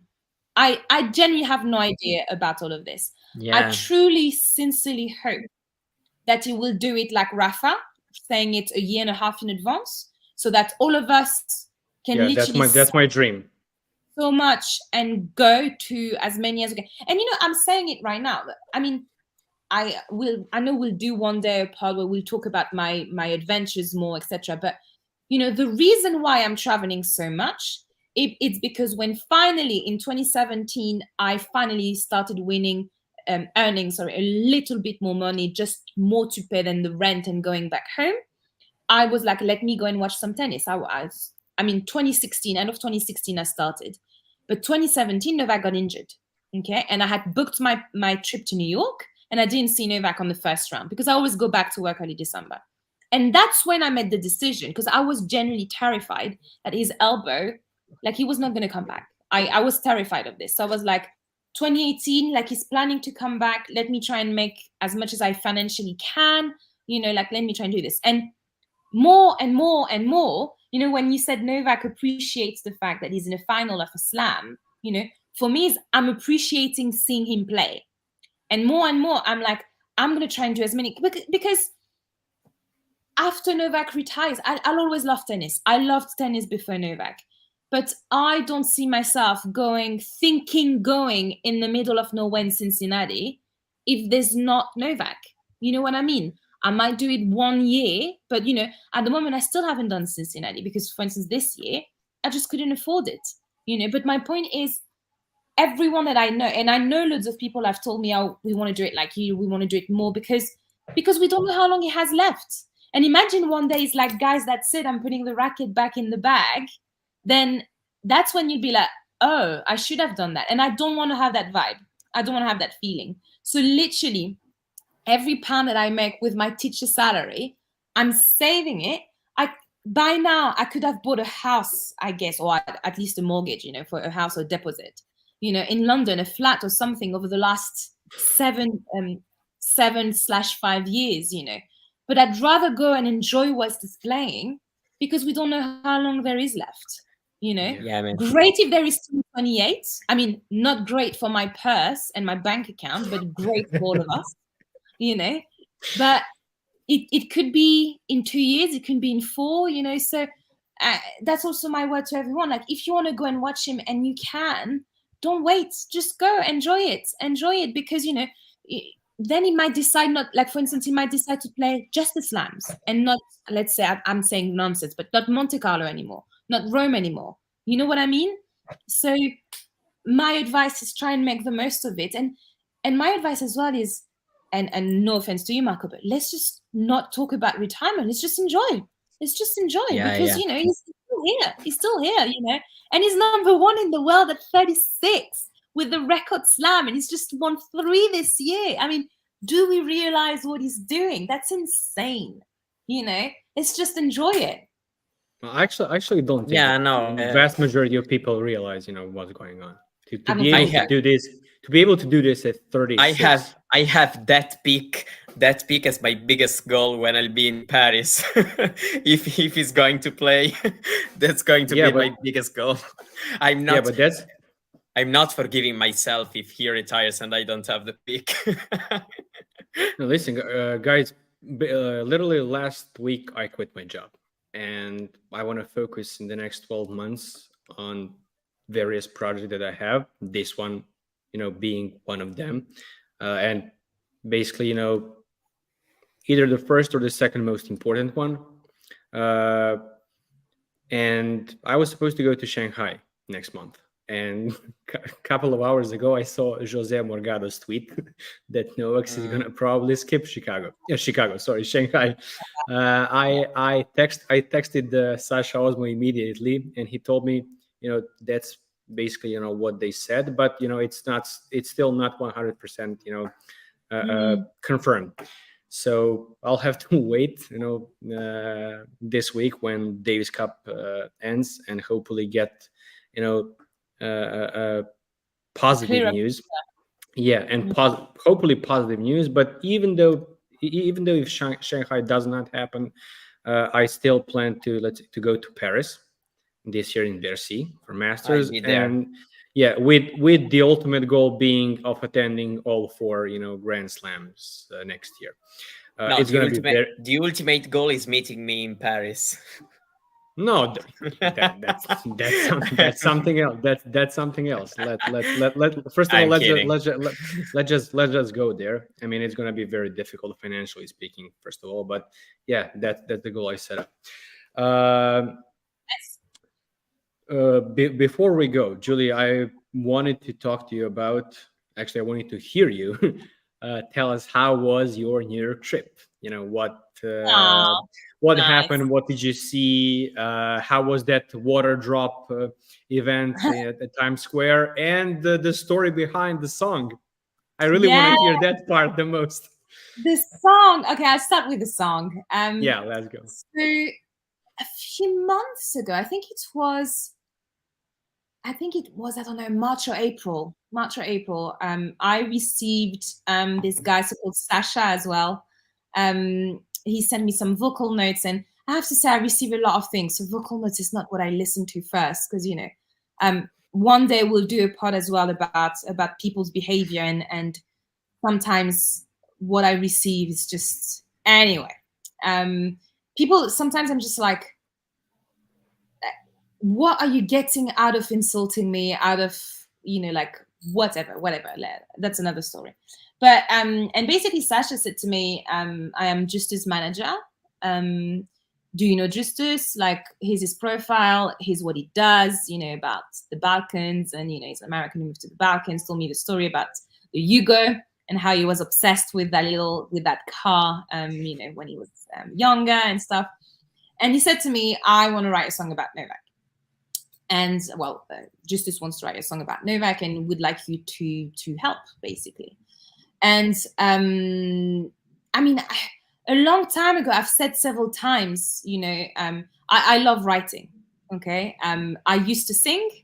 Really? And yeah, I used to write songs as well. Like, I've got some notebooks over there that are full of awesome poems, songs. You call them the way you want, you know, but sometimes you're just very inspired. I have to say, over the last years, I don't sit down and write as much as I would like to, probably because my headspace is taken so much by the social media with the page for Novak, and to be honest, sometimes it would be great if I were to step out a little bit, but I'm managing my way, you know. But anyway, And I was just like, you know what? Let's freaking do it. Like, it's been a while that I've been wanting to do it. And I was just like, yes, it's sure, of course. And yeah, we brainstormed for like, I would say a month, like, and sometimes they offered some things. And I was like, I think it's too niche. And I really appreciate how Sasha and Justus listened to me, because I really wanted to go something that it is about Novak, but it is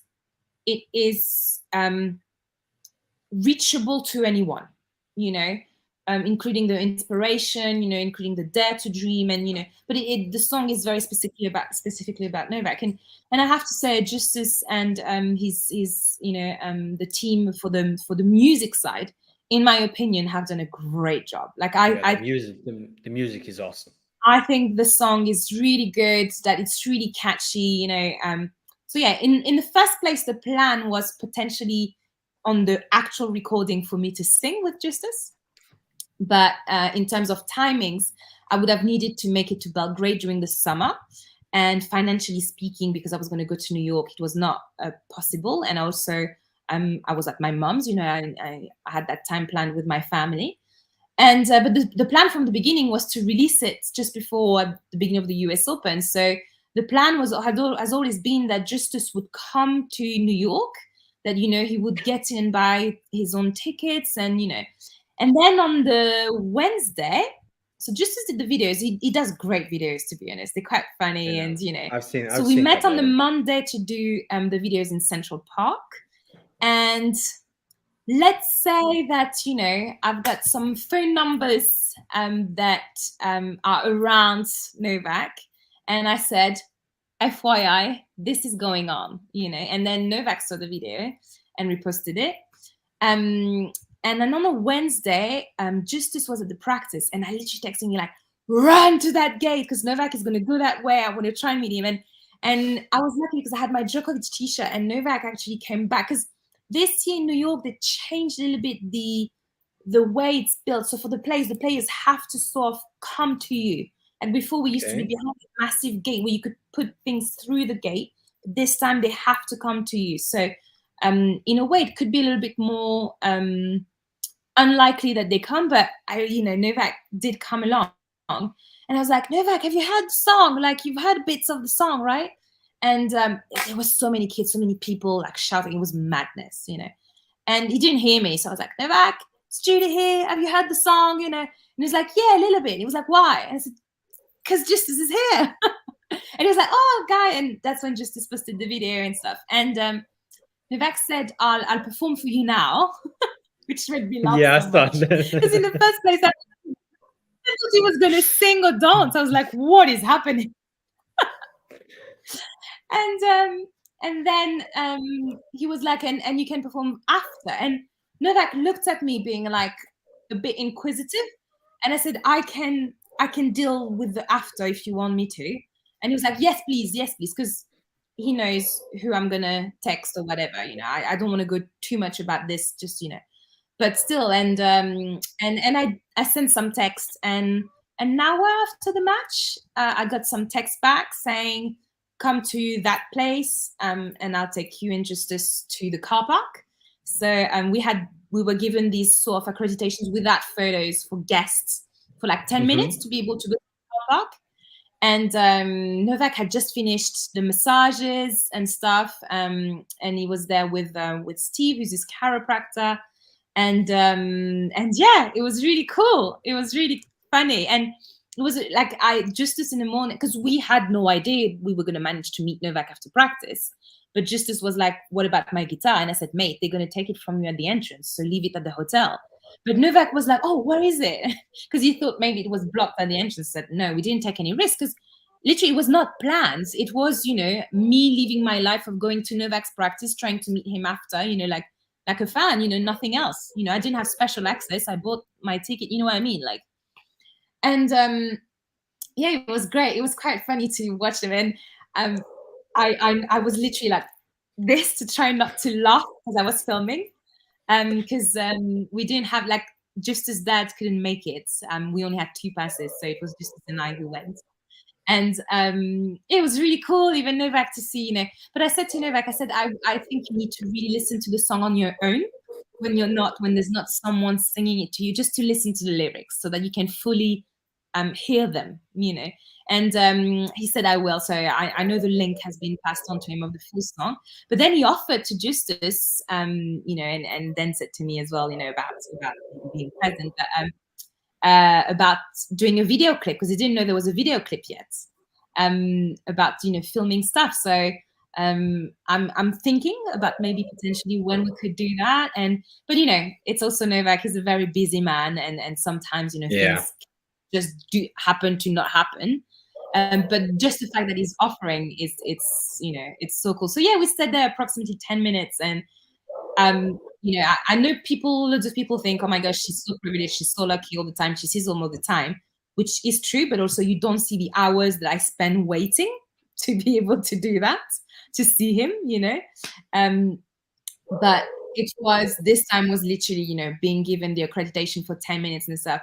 It was amazing. It was super privileged. There was no one else, and you know, it was really cool. And also I was there kind of a spectator. You know, I was watching, you know, and Novak, you know, said to Justus very well, and I think it's very justified, is how Justus is bringing, you know, the love for the Balkans, you know, despite the fact that he's from the USA, which, you know, as he says, it doesn't happen often that a guy from the USA moves to the Balkans. So I think Novak really appreciates what Justus does for the image of the Balkans. Not saying that it's a bad one, but I'm sure you understand what I'm saying. Absolutely. And yeah, we do have some things planned, and I hope they'll be able to be done. But maybe I'm gonna do some singing at some point. Maybe I'm gonna, like, I really want to, but so far I need a little bit of time to get out of my comfort zone. Yeah, hopefully soon in Belgrade. It's very likely. Yeah, you owe me that visit and that coffee. I owe you that visit, mate. You owe me a lot. That's true. Tell me about the Waterdrop event. Yeah, so because that was quite cool. Yeah, they had told me before that something was happening, but they had asked me to keep it quiet. And in the morning, they messaged me in private, Waterdrop, which was very nice. You know, saying it's going to be actually the night before. Saying it's happening at Times Square and Novak is coming, because we knew there wasn't Times Square, but in the first place, and they did say in the first place not to say Novak's coming, because I think they were scared that he would go mental. So they started saying it on the. So we went with other Nolefam ladies. We went to the practice. And that day was quite a rainy day. So on Ash, it was the roof was closed. And then we went all together back into Manhattan. And we went, and it was pouring rain. And Taylor Fritz left just at this time. And he did play under the rain. But, you know, so everybody was a bit like, ooh. I know they were waiting to hear from Novak's agents. What was sure, they had told me for sure that Novak was going to show up. And they were ready in case it was going to rain to arrange a sort of meet and greet thingy.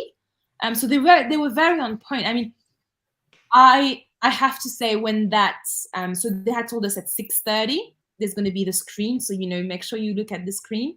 And they had told us Novak is going to enter this way, so they were very nice to us, the fans, really. They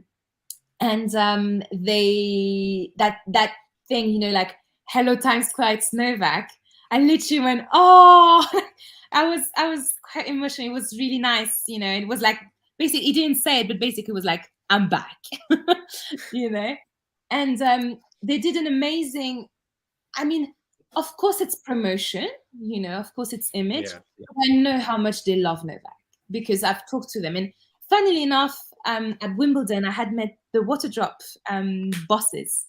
And so, you know, like, hi, you're in New York, hi. You know, it was really cool. And then the whole thing happened, and there was that kid. He was so cute. He kept on hugging Novak. When Novak arrived, he was so excited.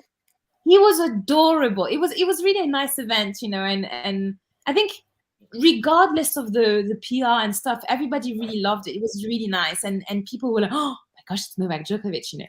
And then I was super lucky, because that guy, I'm not going to say his name just in case, but he came to see me, and he was like, would you like to come on the court with me? And I looked and I looked at the other girls. I'm like, go, go, go. They were like, go, Julie. And I know it's just a pop-up tennis court, but just to step up on the pop-up tennis court at Times Square for the first time ever with Novak right here, I was, I was like, oh, like stars in my eyes. I was just like once in a lifetime experience. Exactly. And I had barely seen Novak, as in he had noticed I was here the day before, but I had not spoken to him or whatever. So I was lucky to get a hug, and welcome to New York then, and to take a photo. But it was so busy, but yeah, it was really, really a cool event. And Waterdrop did an amazing job. And as I said, I know and to be honest, I feel like all of Novak's sponsors, they really, truly do respect him so much. Like the way Lacoste loves Novak. I love that relationship. They're amazing. And they stuck with him. They stuck with him, and they know how much of a great human being Novak is. So we're really lucky also as fans to have them, because they could look at us, and I know some other sponsors just see the fans as buyers, and I know that sponsors, they don't. They truly do appreciate and respect the time we spend, what we do for Novak, and the support we give him. And I'm not just talking about people traveling. I'm talking about people in front of their screens and stuff, so yeah, it was really, really cool. Really cool. How long was it? How did it last? I go 30 seconds. The event? Just keep talking. 30 seconds. Okay, Mario. Yeah, Julie. The event, I think, overall was half an hour, I would say. Really? Just half an hour?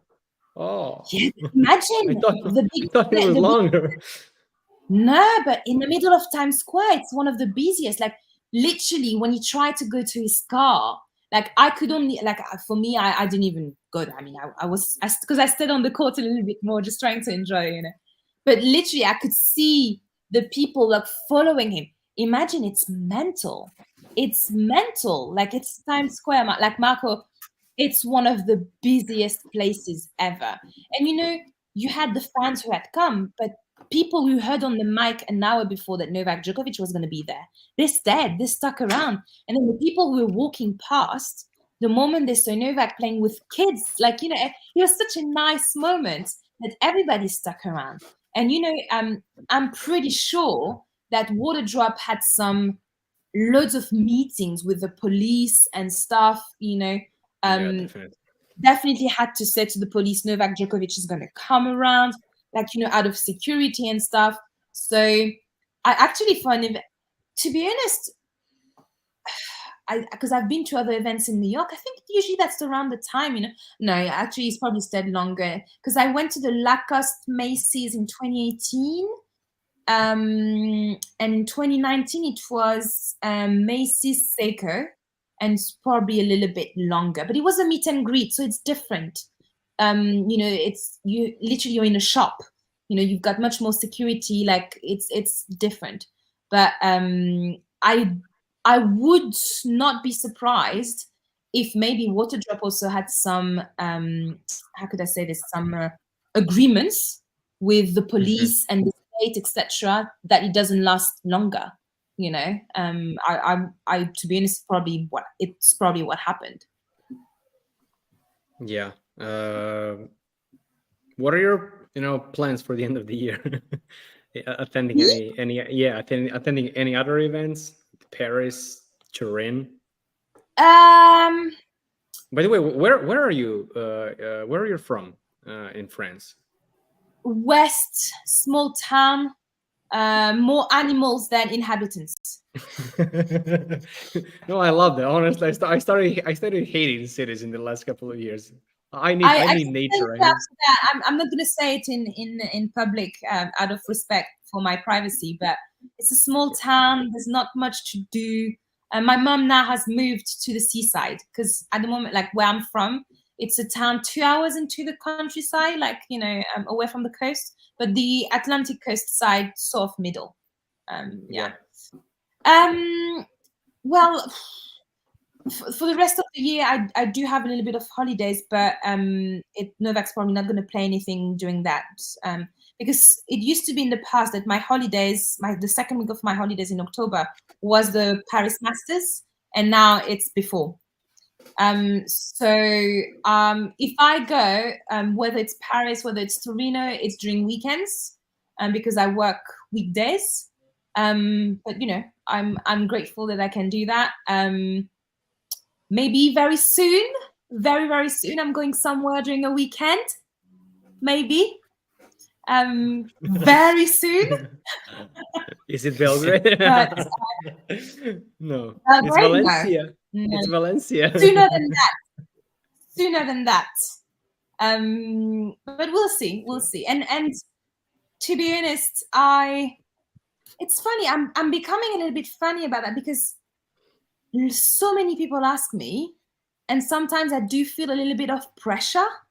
And I'm like, guys, it's my holidays, it's my money, it's like I'm doing the best that I can. Like, I had some people very kindly asking me, why are you not in the final in New York? And some people being like, why are you not there? And I'm like, because I have a job. And and then on the other side, you've got the ones, oh my gosh, she's everywhere, like she's too much all around the world. I know. People are annoying, that's the fact. But anyway, but yeah, I'll go with the flow and with the prices. That's also a major factor. Also, depending on what Novak does, how he performs. So what's the let's say the toughest trip for you? Is it Australia? Is it the US? What do you mean in terms of let's say finances, time consuming? Well, Australia I managed this year because my school offers this time of work for either a month and a half or 3 months. I'm going with financial deprivation, and that was exceptional. That is amazing. Something I cannot refuse. I've done it once now. It was amazing, and to be honest, also the research I did for my job, like, it was so good. It was so good to go and visit other schools in other countries. Like, I learned so much. I saw so much. It was very enriching. Like, it was one trip of a lifetime, and I'm so happy and pleased I did it. Like, I'm not gonna lie, I spent a hell load of money this year, and literally my COVID savings went into it. So I have to be mindful. I repeat it. Not that I need to justify myself, but everyone is like, oh my gosh, she always makes it. Well, yeah, because I spent hours on Skyscanner and Booking.com, like comparing prices. Literally, like, people don't realize the sacrifices that it is. And I'm not complaining at all. It's a choice I've made. But please don't don't think it comes easily, because it doesn't, But anyway, for me, Australia was the one that I could never make before this year. And it's the one, this year was, except if anything, if I quit my teacher job, but I've got no intention of doing that so far. It was a trip of a lifetime, and probably the one and only time that I'll see Novak play there, which in my opinion was the perfect year, because he was just, that was. I remember, because I've known for a year, I've known since October 2021 that I was going to be off January, February, March 2023. And obviously the whole January 2022 happened. And of course, we thought there was the ban. And last October, so October 2022, I went to Belgrade for 5 days. I love going there. That's why I said you owe me coffee before, because we couldn't meet at that point in time. No, you do. You do. I don't drink coffee, by the way. Really? Then we'll drink tea. But I actually was lucky to have a chat with Novak, and I said to him that I was going to Australia. And he didn't know yet his ban was overturned, because the lawyers were working on it. But he did tell me, and I'm so pleased to be able to say that now. But he was like, I've got a good vibe, Julie. I've got a good vibe about it all. Not only about the ban, but also about winning it. And I think that's also why I just collapsed when Novak won it, because also I could hear him. I could hear his cries in Australia, seeing Novak like that, as I told you earlier on, it just makes me, But it was just in French we say the hoop is, hooped. It's basically the book is done, like the page is turned, like everything was meant to happen, and boom, it did happen. There we go. But I know we'll do other things where probably in 2 hours I'll have so much to say. But Australia for me is the one that obviously in terms of timings, because of my teaching job, that I just cannot go. I'd love also this year I didn't go because it was too expensive, but Indian Wells I'd like to try it once. But I doubt I'll see Novak play there now, because once again it's I'm working, and the Asian swing. I'd love to see Novak play in Shanghai, because I know me too. the support there is also amazing. Mm-hmm. But once again, it's literally the week before I'm on holiday, and people are like, can't you take days off? I'm a teacher. My holidays are set. I cannot take days off. And I love my job, and I love the fact I have so much holidays, but just explaining, it's not a possibility for me to just put days and be like, sorry guys, I'm not going to teach today. I just cannot do that. No. It's okay. Before we wrap this up, guys, we have 3 questions I'm going to ask you. Julie, let's start with you. The question from Alvin. What do you think about pundits suggesting popularity, or how one transcends the sport should also be given same weight to measuring GOAT status? You know what? Today, this afternoon, I'm saying this in a humble way, the BBC called me, because in the past I gave interviews for them, and clearly they've kept my number. I was at lunch break, and they said, "Hi, Julie, would you like to talk about, anyway." And the guy before me is a guy who went to the final, and he talked about this, about the popularity and how Novak is not as loved. And then when they interviewed me, they didn't ask me that question, but I literally went for it. Like, I think the BBC is not happy with me today. I've told them to send me the link. I'm not sure they will, but I want the link of my interview because I want to re-listen to it, because I was so annoyed, literally. And the guy also said, Novak, the Serbian fans. And I'm like, I am French. Yeah. Like, mate, literally, I was hanging out with people who were from India, from the UK, from France. Like, I've had people from everywhere. Like, let's stop that stigma. Anyway. Yes, Roger Federer brought tennis to another world of, like, it opened doors to many more people. 100%. He made tennis so popular, for sure. But at the end of the day, in a records book, what do you look at? You look at the numbers of trophies, of records, of tournaments won, etc. That's what you look at. And as I said today to the guy on the BBC, why bring down other people to try and bring up other people? Why not acknowledge what everyone has achieved? And I'm not saying Roger Federer is not a champion. Of course he's a champion, but he's got 20 slams. Novak has 24 and probably will get more. Okay, that doesn't make Roger less of a champion. Of course he's an amazing one. Roger, Rafa, and Novak, the 3 of them are intertwined. They wouldn't be who they are without, these rivalries made them. We have to thank Roger and Rafa as Novak fans, because otherwise Novak wouldn't be where he is without them. He said it 1,000 times. Of course. But I don't see how we can objectively bring popularity. But I mean, how do you measure that? Do you know what I mean? Like, imagine I'm taking 100 Nole fam. Okay, we're going to a room, and I said, put your hand up if you think Novak is the GOAT. 100 people are going to put it down up. And if I'm saying, put your hands up if you think that Rafa is the GOAT, there's going to be 0. My point is, you cannot measure some things according to your audience. Yes, Roger is popular. Yes, of course, he's brought that. And I have no issue saying that tomorrow you put a room and you take 100 people who don't care about tennis, they'll probably cheer louder for Roger, than for Novak. Still nowadays a little bit more, because Roger has been on the media center for so long. And, also he's been, like, the media have made him a media darling. And I'm not saying that he's not a good guy, not at all whatsoever. But Novak has been painted as quite a bad guy for a long time. And actually today I said to the guy, I said, it's been 10 years that media say that Novak is not loved. And if it's been something, like, put me in football.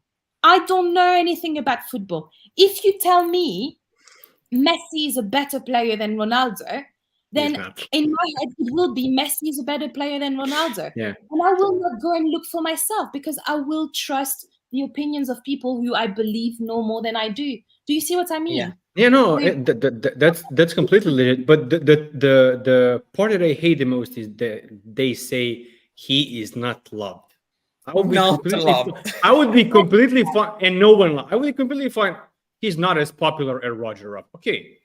First of all, that's also a matter of opinion, but that's fine. But to say and to repeat and to push that narrative, he's not loved, he wants to be loved, that's the only thing. That's simply not the case. It's slowing down. Let's be honest. It's slowing down. It's slowing down. Yeah. You know, because you just get now. And, you know, I clearly loads of people disagreed with Novak and his choices, you know, about his body, etc. But I think, and there's a very dear friend of mine who is a little bit older. She's a Rafa fan. You know, she's a Rafa fan's always been. And she's always been, oh, Novak, don't like his attitude on court.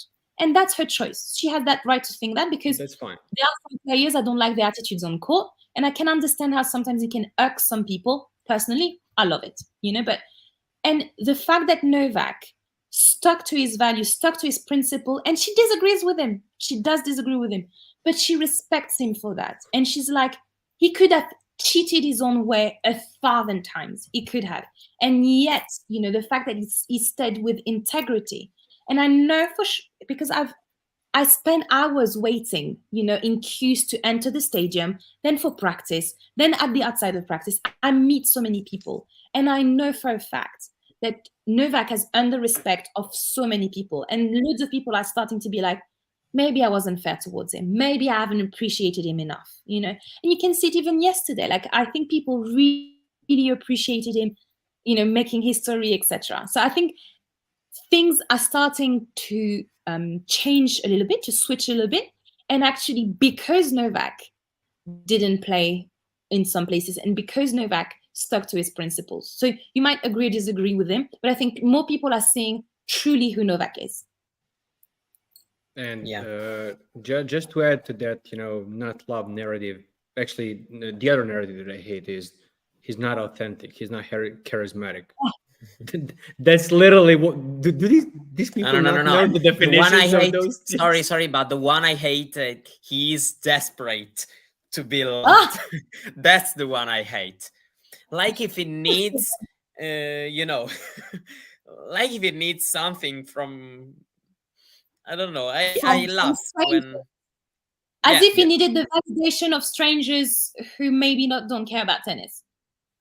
You know. Yeah, and I mean, you're 100% correct for everything you said. I completely agree. I'm actually writing a column on that. It's gonna be it's gonna be on tomorrow.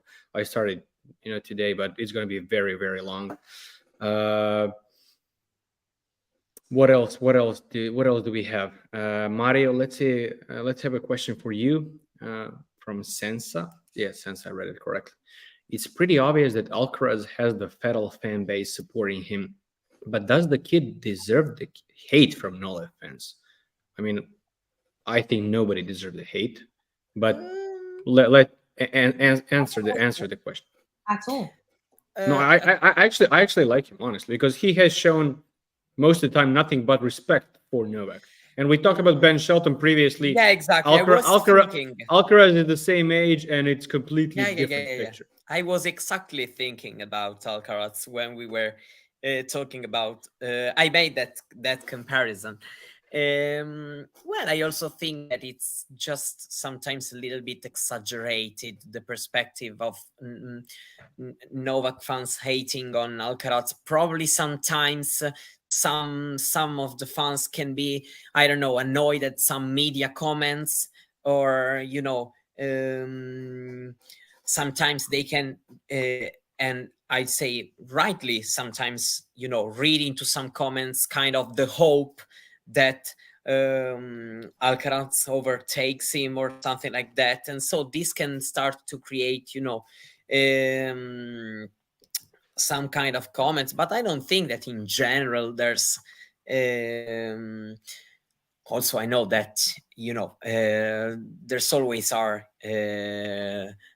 people who can be, disrespectful, because we see that on social media and I'm not talking if you're a fan of this or that player, simply there are, polite people, there are people who are not that polite or that, kind in the comments. But to be honest, I don't think that, of course, I think that he doesn't deserve that, the hate, but I also say that I think that it's exaggerated, the perspective that he's getting a lot of hate from Nole fans. I think that it's more something against some comments made by the media sometimes, and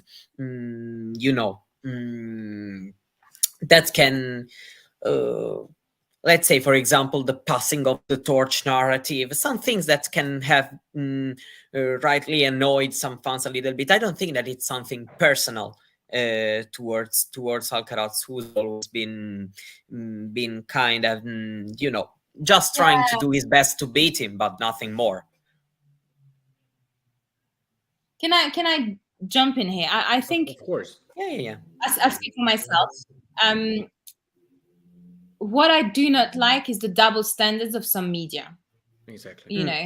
And it's that, and it is true though. Like, if you do look, if you try and take some perspective, you can see that media are, really putting Alcaraz at the front.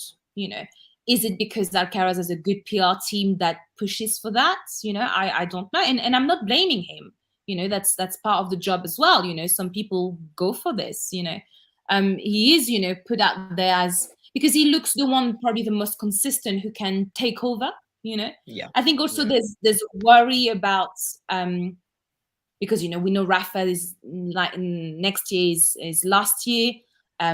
Novak, I mean, we've talked about this, but there's not, as he said in the Eurosport thingy, 23, 24 years left. There's not 23, 24 years left. Yeah. I think there's generally an attempt at trying to find interest, like for people to want to get to tennis, because it is a business. Like look, you go to France, literally you open the French sport website and you have probably 15 articles about Mbappe. You know what I mean? They do show approximately 5 hours. What do you learn from this? Is that tomorrow you speak about the same thing, is going to go to Real Madrid or not? Like, literally, I went to France for 5 weeks. I heard during 5 weeks, is he going to Real Madrid or not? Like, I was just like, don't do that to me. That story hurts me as a Madrid sorry, fan. that media want to talk about things, and Carlos is a great guy, to be used to that, passing the torch, and very rightly so, he deserves it. And he's had the results, and maybe like still there are some how could I say this? There are some players who wouldn't fit into the good cases to be used for this, because of their nationality, because of their trash talk, because of the way they say their thoughts. Do you know what I mean? Yeah. So, whilst Carlos maybe is a little bit more reserved in that sense, like he is not going to say, I mean, maybe I'm wrong, but I don't think he's going to say something controversial. He's not, going to make fun of some spectators who are like, bamo, bamo, bamo, bamo. That was the highlight of the tournament. Forget Novak winning. That was my God. I haven't laughed like that in weeks. Yeah. But you see what I mean? Like, it's a little bit more neutral in that sense. A little bit like Roger and Rafa, where you're not getting into a strong opinions that could make the public like you or dislike you. And and once again, I want to say, I don't blame that some athletes don't do that, because I can understand that putting yourself out there with your opinions, it takes bravery, because sometimes you might not want to be bothered with all the people are going to be like, what, you think that, or whatever. And so exactly. I'm not saying Novak is doing it the right way and Roger and Rafa did it the wrong way. I'm saying I prefer the way Novak did it than the way Roger and Rafa did it. That's my personal opinion. But my point is that, Carlos says this, and I think, the media, it's easier to deal with someone like this, to push as in the next gen of tennis, rather than someone who might make fun of blah, blah, blah, blah, blah. Yeah, that's completely legit. The response, honestly. But the one thing, but one thing that I the one thing I love about Carlos is, I still think that he's not afraid to show emotions. I mean, we saw him crying after he lost to, and I think that was a great moment for him. Honestly, it's gonna help him mature. I mean, he's showing what he is. Again, the tantrums, throwing rackets or whatever. I like it. I like. That's why. I That's really liked when last year at Wimbledon, he became number 1, and after that, I can't remember when it was exactly, but he did say, "Well, Novak gets 2,000 points." And he could have just taken the credit, being like, "Yeah, I deserve to be here, whatever." But he, and I really respect that. So far, I've got nothing against him. And to the person who asked the question, remember that Twitter is not real life. Yeah, exactly. It's a plus. It's a bubble thing, The algorithm is going to show what you like and whatever. Remember that your timeline is not life. It's not. So maybe I think what a lot of fans don't like is how the media behaves more than the actual person. That's my opinion. No, that's 100% correct. I mean, especially because you already mentioned double standards. We saw every time Novak does something controversial, whether he drinks something or eats, it's all over the news. I mean, literally, like what do you guys think he's doing? Like, can you believe in Australia? Literally, in Australia, it was because it was a freaking Waterdrop bottle, and Waterdrop was not the official sponsor yet. Like they announced to hide it. And that guy, I can't remember his bloody name.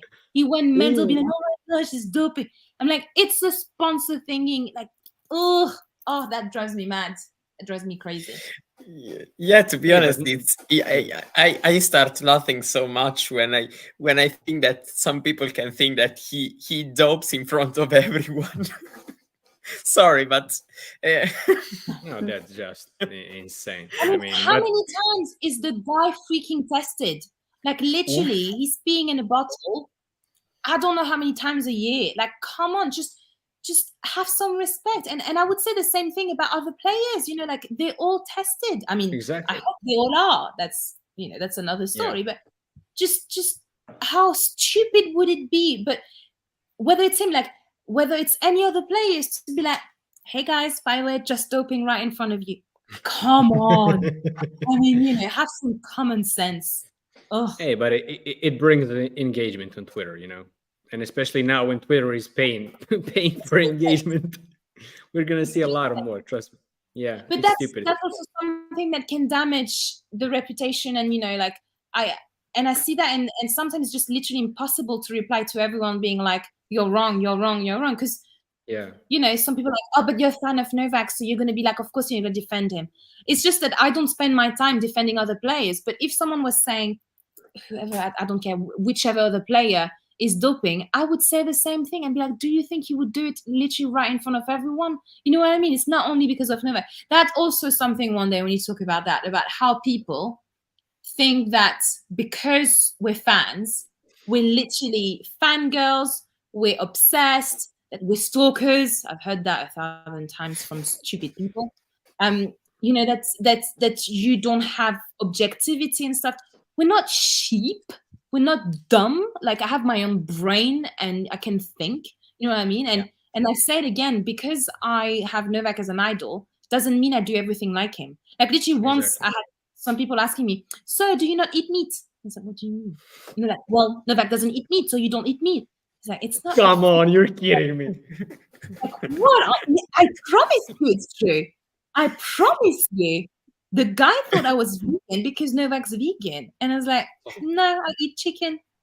Like, I was like, does it make me a bad fan? Yes. What's next? Are you going to become a man because Novak is a man? What I mean, what the hell is going on? Are people really that insane? I mean, seriously. Yeah, some of them are. Some of them are. You know, they are. They truly are. Okay, did not need to know that, but all right. Okay, last question, guys. From Matthew. Will Novak do a tell-all book when he retires with a lot of revelations? What is your opinion? We're waiting for that documentary, aren't we? Yeah, I still don't know what's going on. Do you know anything? Because I asked a couple of people. I asked a couple of people and nobody knows precisely. Yeah, exactly. I think the idea behind it first was how he's dealing with COVID, as in the pandemic, and then because some big things happened, it was like, oh, I'll do it after that, I'll do it after that. And then there were milestones coming up about slams, etc. I don't know anything about it. I know at some point a year ago, so April, I'm speaking something in French, April 2022, they were close to wrapping up. I had heard that, but since then I haven't heard a thing. And I would assume that in a documentary like this, there would be Novak's point of view and loads of Novak's, even though it is very open about so many things. I feel like we do know a lot. But I cannot imagine that after he retires, that he won't do anything to maybe another documentary or book. Like, for me, it will happen. It will. And I've said this before, but I will for sure talk about my adventures and some stuff that I refuse to say in public right now. Not because there's anything wrong to say, not at all, quite the opposite. It's a load of positive stuff, but I'm not saying some stuff just to protect myself from the haters and from the jealous people or the mean people. But yeah, I think once you retire, and at the same time, it's something to think of. Like, when he retires, what will he do? Because it's such a change, isn't it? But if we start talking about that, we're going to stay for another hour. So maybe ignore what I just said. Yeah, next time. Okay, that would be it, guys. Julie, dear, I want to thank you so much for this conversation. You owe me. You owe me. I do. So when you come to Belgrade, I'm taking you out for not coffee. We'll drink tea. We'll drink whatever. Thank you again. As I said in the beginning, this is hopefully just the first of many. Mario, thank you, buddy, again. We'll talk again next week on Sunday, I think, because we're going back to regular European time schedule. No more late nights and waiting for things to happen on a Monday. I think we'll have a guest. I'll notify you in a couple of days. I'm waiting for the answer. To everyone who was watching us, and guys, thank you so much from the bottom of my heart. This was our first ever live stream.